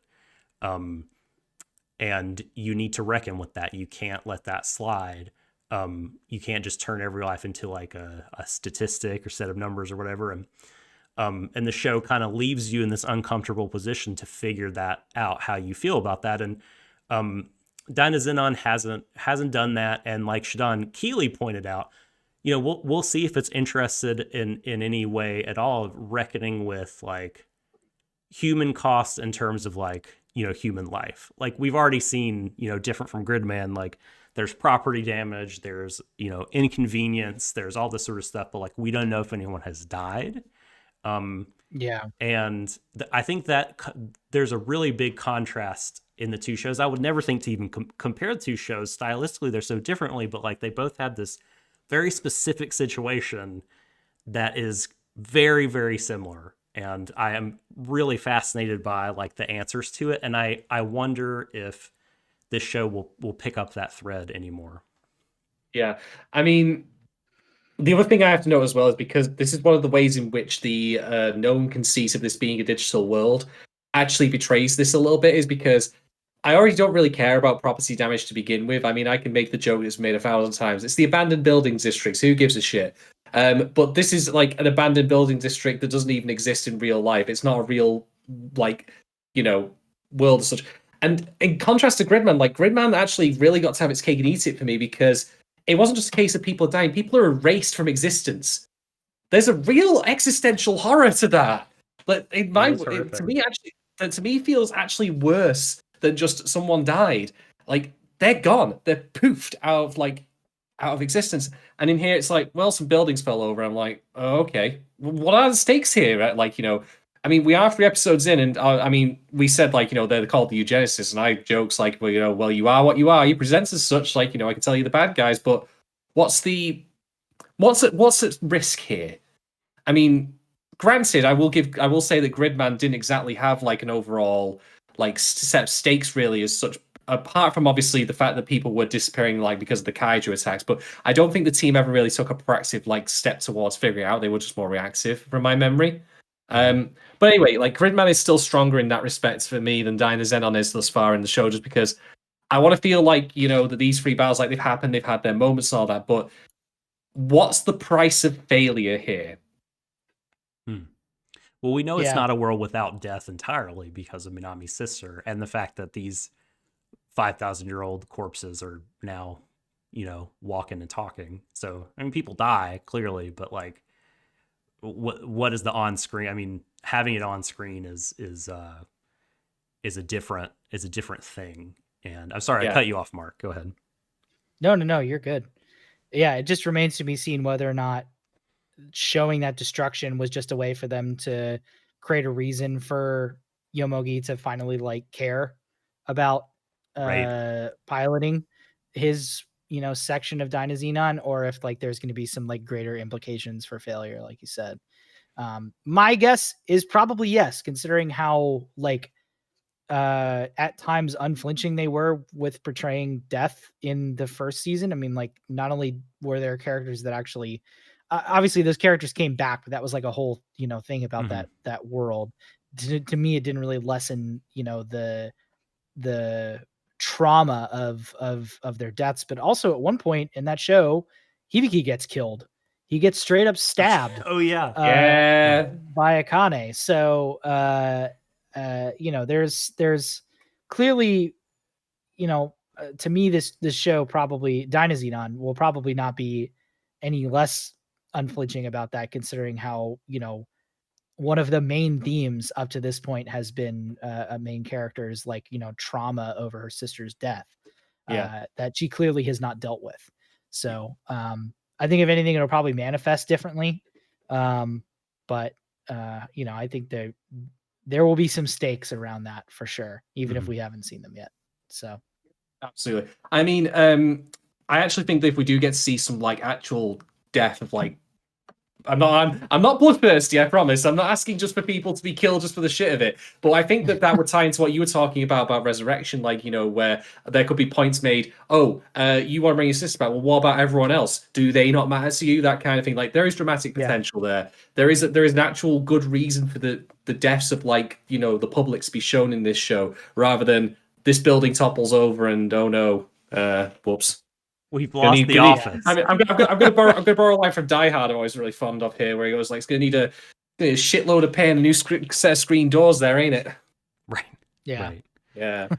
All right. Do we have anything else to talk about? I have my final thought, and I think I might be echoing some of the points you made, Shadon, when I had to step out briefly. Is that like, so a lot of things that I've kind of brought up are like doing a very close reading of the dialogue, or kind of shot composition or something like that, to extrapolate to the larger themes of the show and try to kind of plumb it for meaning.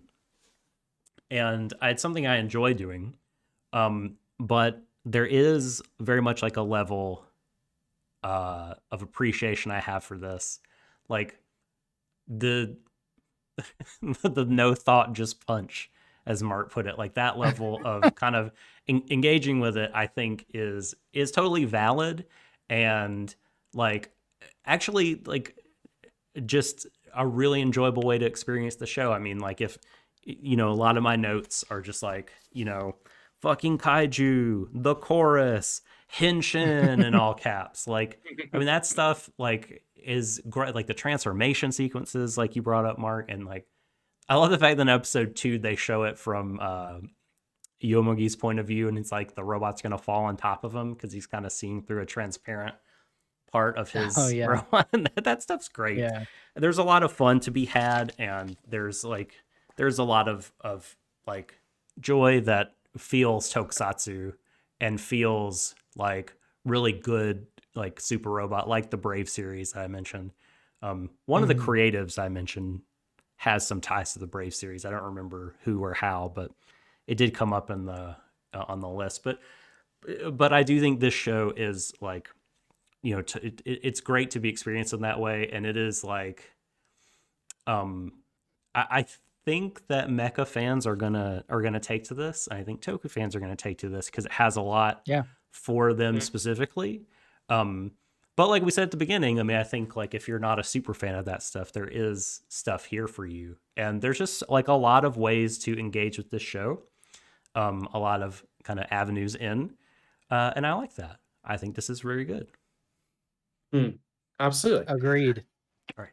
Okay. Time to rate and review, baby. Time to rate and review the episode. So, Marc, I'm going to pass it over to you first. Could you give us a rating and some very brief thoughts out of 5? Yeah, I'd give. Are we just doing the 3 episodes as a whole unit for the review? Okay. Indeed. Yeah. Yeah, I'd give this a solid 4 out of 5. I rarely don't enjoy a trigger thing. And this is love Gridman.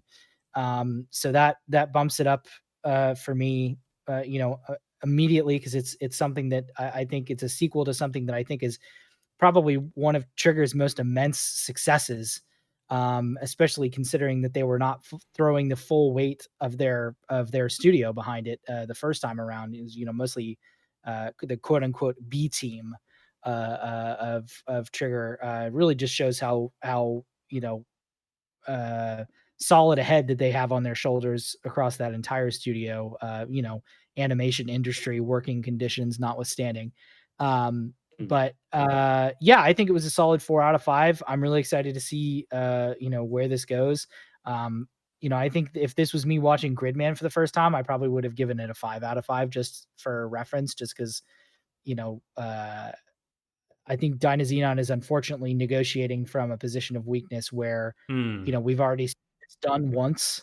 In this series. I think the novelty factor definitely is a unfortunate thing that they're going to have to surmount. The second album issue. Exactly.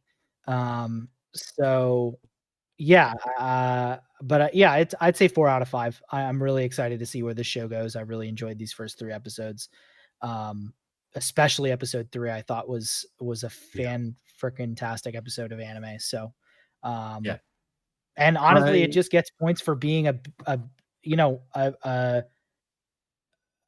big dumb super robot show with something to say in 2021. You don't always see that much anymore. Yeah. I am going to give the episode 4 out of 5. Metaphorical Egyptian ants sling together. For pretty much exactly the same reason that Marc said, for all the reasons I've elaborated on, that it isn't, in my opinion, as good as the opening episodes of Gridman, but part of that is just an inevitable function of following Gridman, and I feel that if Gridman didn't exist at all, we would feel differently about it. But I do think that there's potential with what's been put there on the table thus far. But like I've said before many times on this podcast, when you start hinting as a show at greater meaning, you have to fucking deliver on it. I will be immensely, because I know you and I, Doc, where we've talked like about shows before, we thought this is gonna be great if it really delves into this, and then it never happens. Yeah. And you're like, oh fuck. And I don't want that to happen in this case. I'm not asking for it to be People a deep say that's like our medit. fault. Like you jinxed it. How dare I have high expectations? How dare I say? I think it's pretty safe in this case, considering how these exact group of people have already done it once.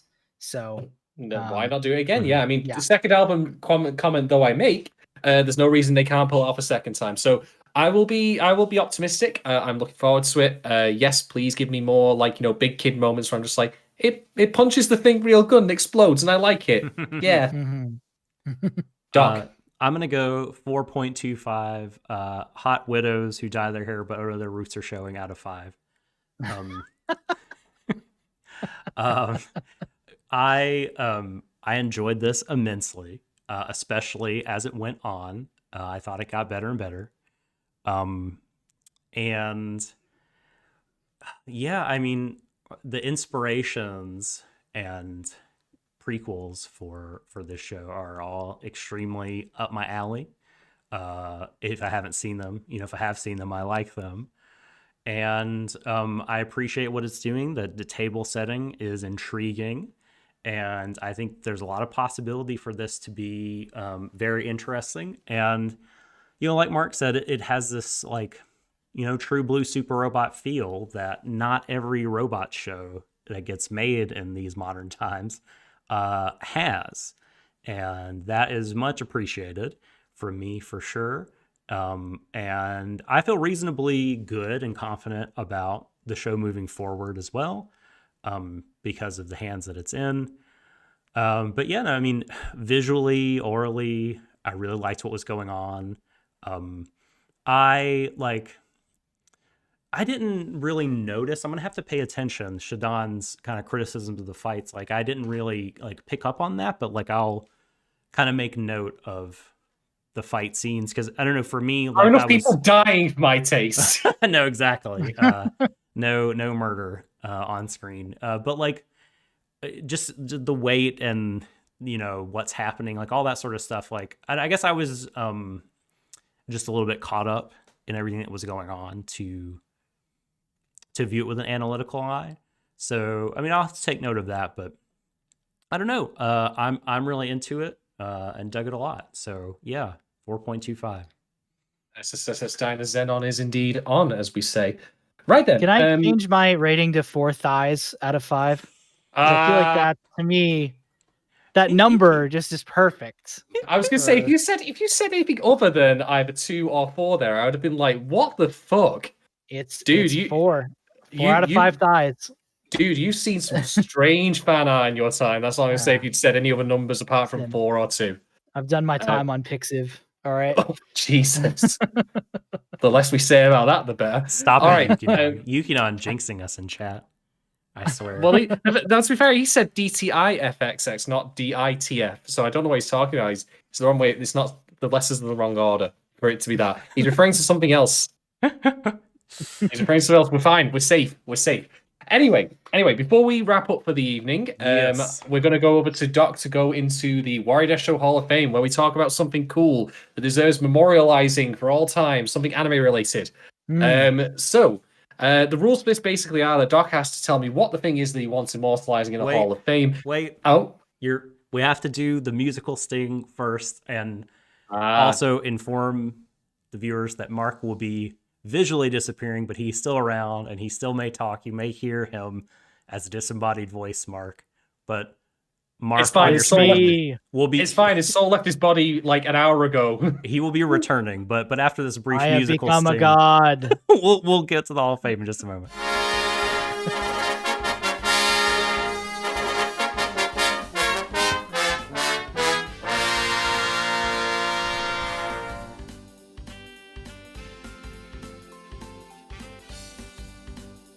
Oh no, it's the same thing as last time where we do see Marc.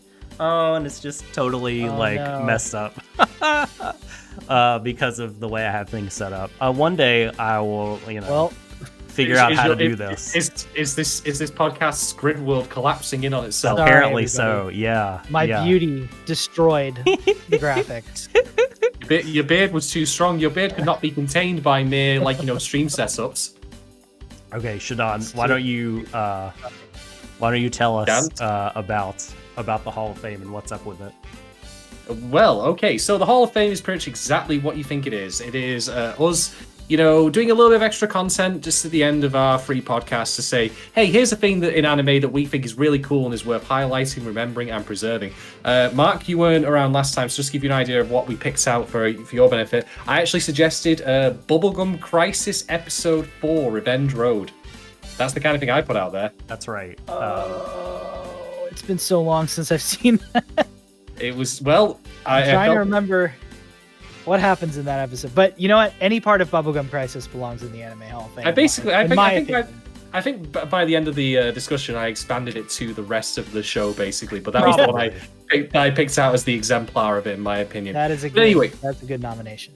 Yeah, we've had other things like Forkel punching a bear that I found in the manga for Vinland Saga, because it is Forkel punching a bear. I feel that is the start, middle, and end of that discussion. And also, one other thing I suggested was the Macross Quarter coming in from orbit in the one of the Frontier movies.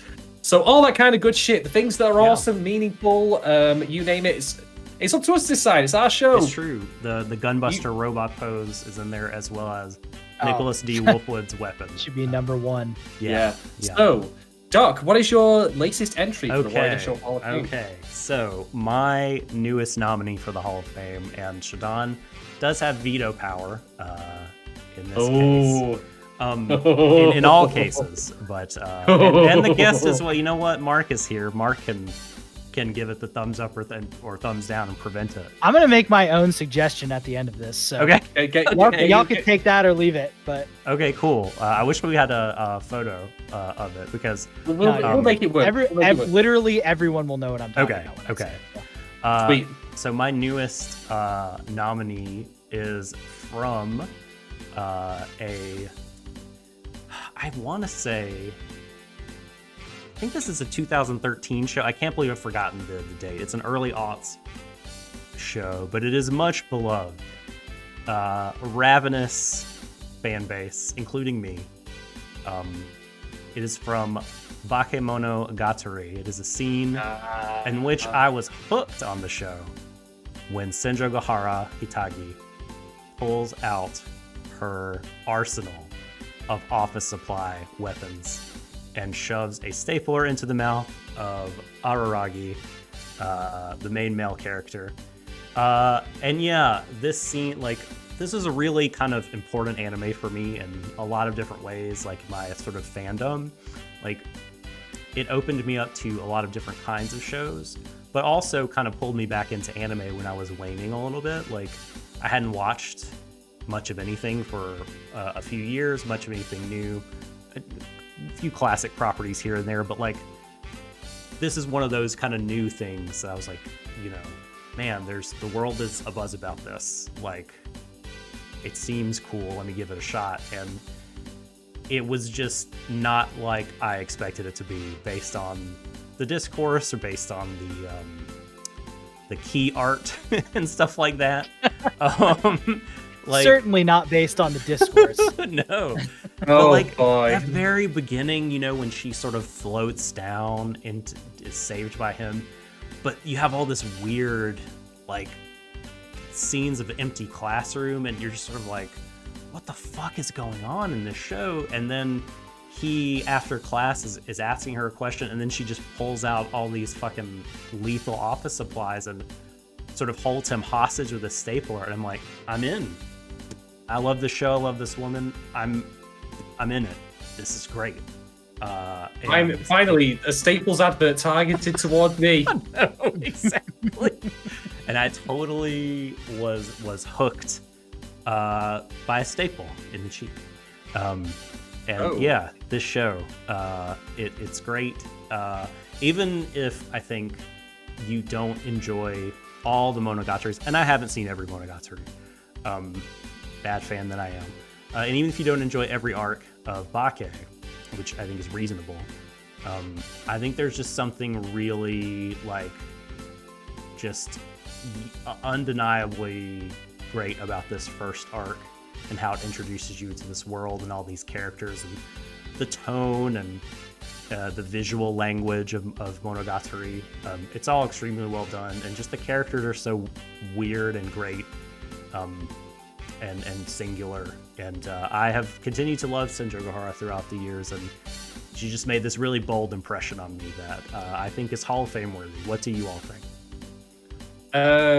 Well, I actually have watched that particular part of Baki Monogatari because I bought it on I bought the DVD collection of the first couple of arcs. So I think it goes all the way up to the stake.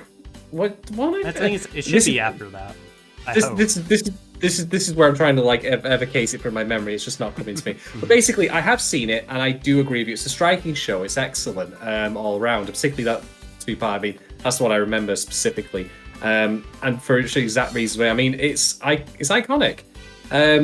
And I have no reason I can think of that I should stop this from going in the Hall of Fame. So you may indeed staple it to the Hall of Fame if you wish. Did you buy a stapler immediately after watching that show, though, I must ask? Were you just clicking it to yourself? Like, I might have. Reflexively. I knew it. Like 3 of them to do the OP thing where you just do the lines of staples in a row. Yeah. That's certainly an unusual way of doing crab hands, but here we are.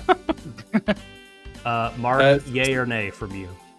I'm going to abstain from this vote because Okay. I have never seen an inch of Monogatari, and I have I unfortunately have less than zero interest in ever reaching that particular show or books or whatever, multimedia it is. It just I'm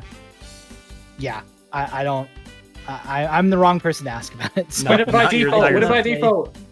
Yeah. No, I mean it's it should go in if that's what both of y'all want, because this is your podcast. But I have nothing to say about it. I mean, if I said no, then Doc would literally attack me with a stapler, so I don't want to do that. Have a protractor in your gun. He learned from the best. So yeah, I will allow it. Yay! The newest entry. Yay! All right. So, Marc, you wanted to have a special guest entry. Oh so, God, yeah. I'm sorry for forcing my way into this, but no. No. This is as good. soon as y'all said Hall of Fame, this immediately popped into my mind because it's probably my favorite. My favorite moment of my favorite anime, period. And this is like literally the most basic bitch shit ever, because of course, you ask everybody their favorite anime. Of course, Cowboy Bebop is always going to be somewhere on the list, but there's a reason for that. I have made no secret that I think Cowboy Bebop is probably the best anime ever made. Just in terms of like every single possible thing that could have gone right for that show went as perfect as any anime could ever go. But the fight in the first fight in the first episode of that show, when Rush plays, and it's like the first time that you hear actual jazz. Yeah. And it's just flawlessly choreographed, amazingly animated. It's Yutaka Nakamura before, the Upon Cubes or all that type of stuff, before he was a big named Bones animator. Right. It's him, just absolutely going off. The soundtrack is perfect. And this is like one of those things where it's like, I nominate the scene, but really that entire episode deserves to go in there because it is emblematic of everything that's good about that show.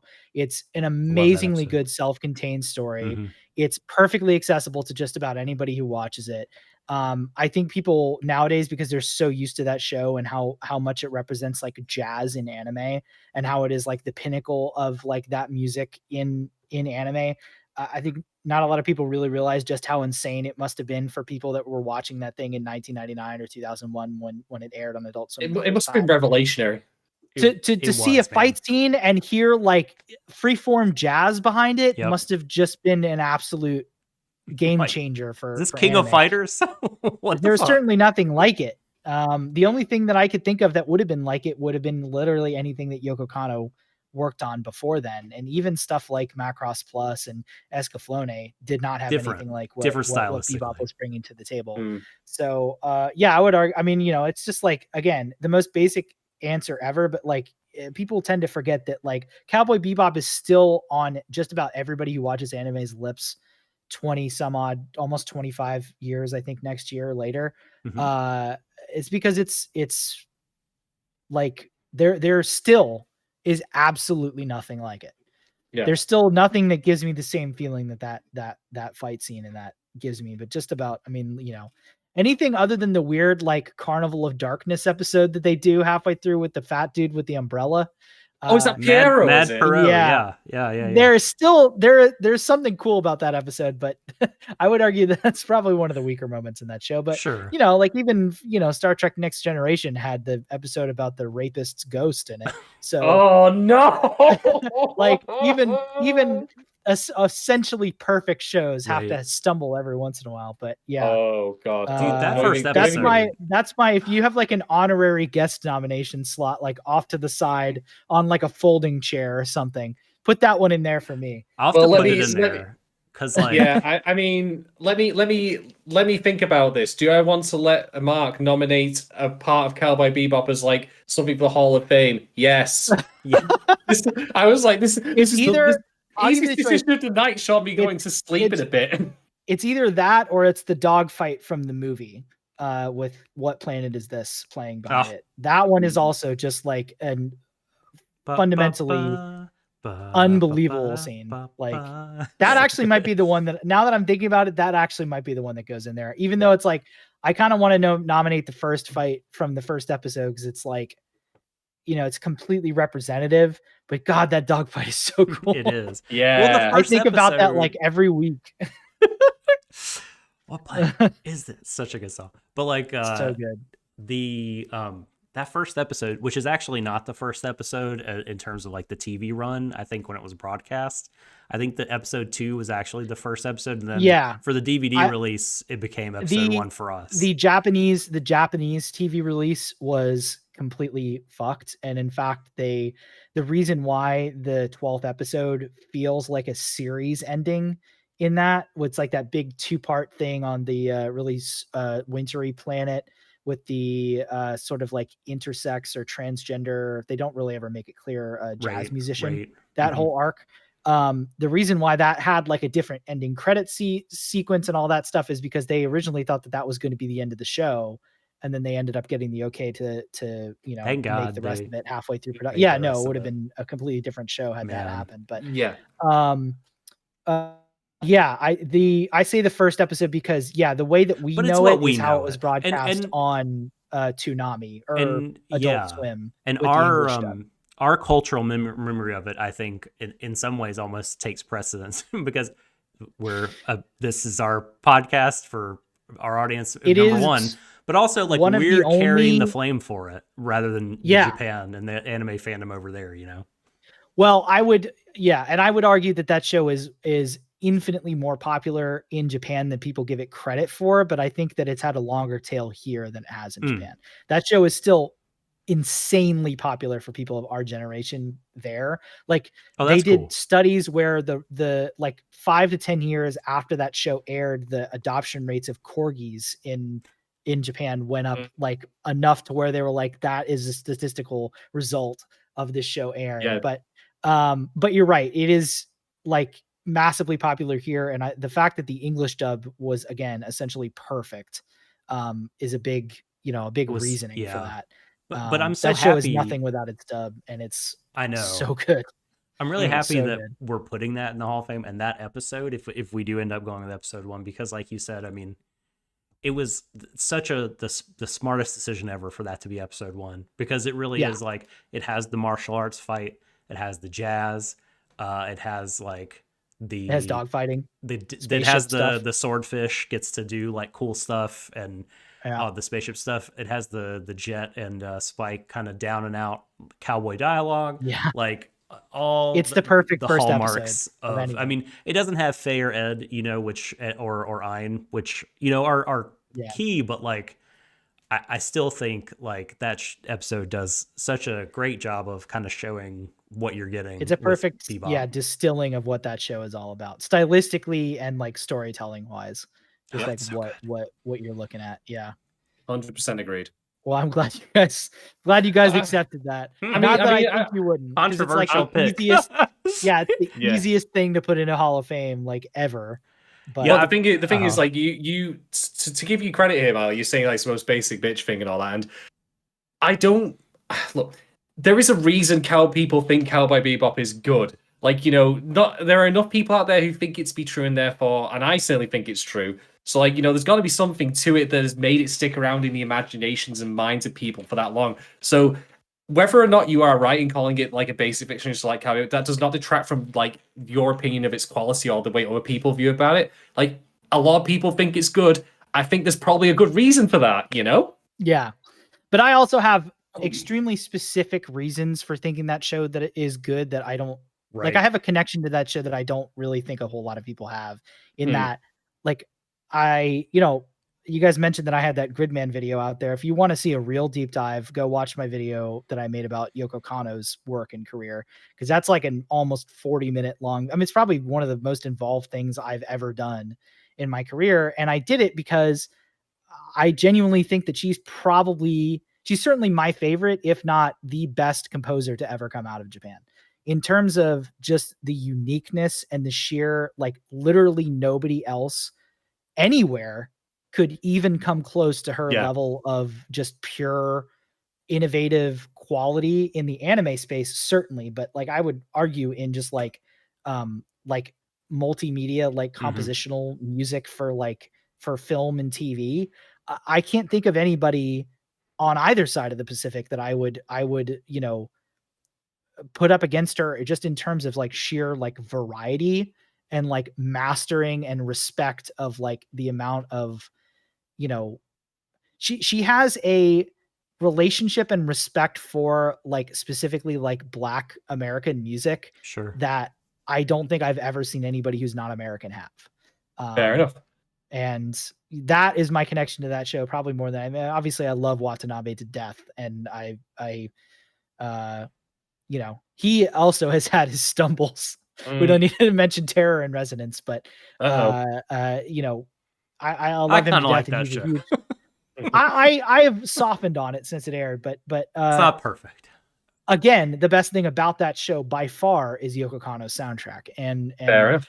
I don't think you could probably make that argument for a lot of other shows that the both of them have worked on, because they've almost all been very good. Yeah, but Yoko Kanno's work on that show is, to me, a complete game changer for music and anime, and everything that she's done since really has been just utterly standalone Complex and Darker Than Black, Wolf's and Rain, Kids on the Slope, and Terra and Resonance, and not to mention her furthering work on Macross, and the fact that was as popular as it was. I mean, all the music she's written for Maya Sakamoto. I mean, there really isn't anybody that comes to mind that's been more important to me in the advancement of like just what is possible when it comes to writing music for anime.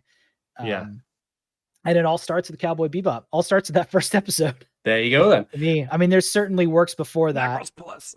Macross Plus When you obviously is the mentioned one to those. me. Yeah. But she really did not have her breakout until no doubt. Until Bebop. No doubt. That was the coming out party. And if it's Yeah. one, and you've illustrated this very well, but if there's a thing that I think comes to mind when I think of Kano, and probably for a lot of people who are familiar with her work, is like her versatility and the level of quality that she brings to every genre. I mean, it's not just sort of like an uneven or asymmetrical versatility, like she's okay at one style or whatever, but like, I mean, everything from electronic, ambient, jazz, blues, just rock She's and roll, the David rap. Bowie Like, of, she's so of good. anime composition. All right, that's a statement.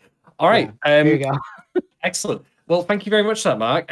So that's actually, you were mentioning there about your deep dive there, and we're going to wrap up now. So firstly, just wanted to thank you very much for joining us on the podcast today and offering your thoughts and expertise and opinions. It's been really good to have you around, my friend. So thank you for popping by. I wanted to ask you, therefore, you were mentioning about your deep dive videos. So just one last time for people listening, where can people find you? Where can people find your body of work? YouTube.com/odoanime. It's exactly as it sounds. That's where pretty much anything that I want people to see nowadays lives. I do also want to promote one other thing. I know we have to wrap up. I'm actually doing a guest DJ set this Saturday, 23rd, starting 10 p.m. EST. It's an event called Flock Party. And that is at twitch.tv/Raziki Slice. And that's RAZIKISLICE. The lineup is really good. And I'm doing my own visuals for the first time using Adobe Premiere. So I'm very excited for people to see it. So if you like Japanese music and anime and like underground dance music and that type of stuff from Japan, I'd love it if anybody who was available to come see it. So we'll get the signal boost going on our own Twitter on that where close to the time. But yeah, thank you very much for joining us again, Mark. It's been a delight having you on as always. Absolutely. So just to conclude then, Doc, where can people find you on the internet? I don't know if you're doing a DJ set this Saturday. Maybe you should be.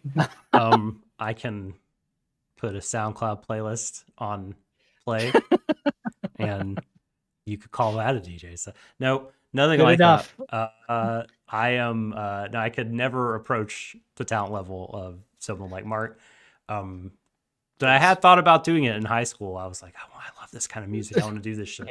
But no, if you want to talk to me about, toku, anime, kaiju, whatever, at The Subtle Doctor on Twitter, no caps, no spaces necessary. There we go. You can find me at Shadon1010 on Twitter. And also on top of that, I would very highly encourage you to check out and follow our Twitter for the podcast at Warui Deshou. Also check out our YouTube. We've got most of our pods on there at the moment.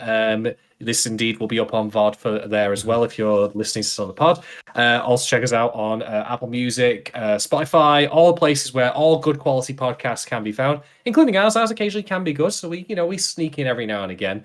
And I would also again encourage you to check out our Patreon at patreon.com/Warui Deshou. Tons of good quality benefits on there. Send me money, please.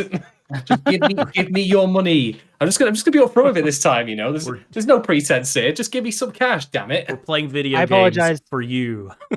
Quick correction on my date for that DJ set. It's Friday the 23rd, not Saturday the 23rd. Okay. There we go. Cool. We'll make sure to get that out on our Twitter. But and otherwise, watch Marc's Twitter, which is Vermillionaire with a at Vermillionaire with a 3 at the end instead of an E. Mm-hmm. Definitely. There you go.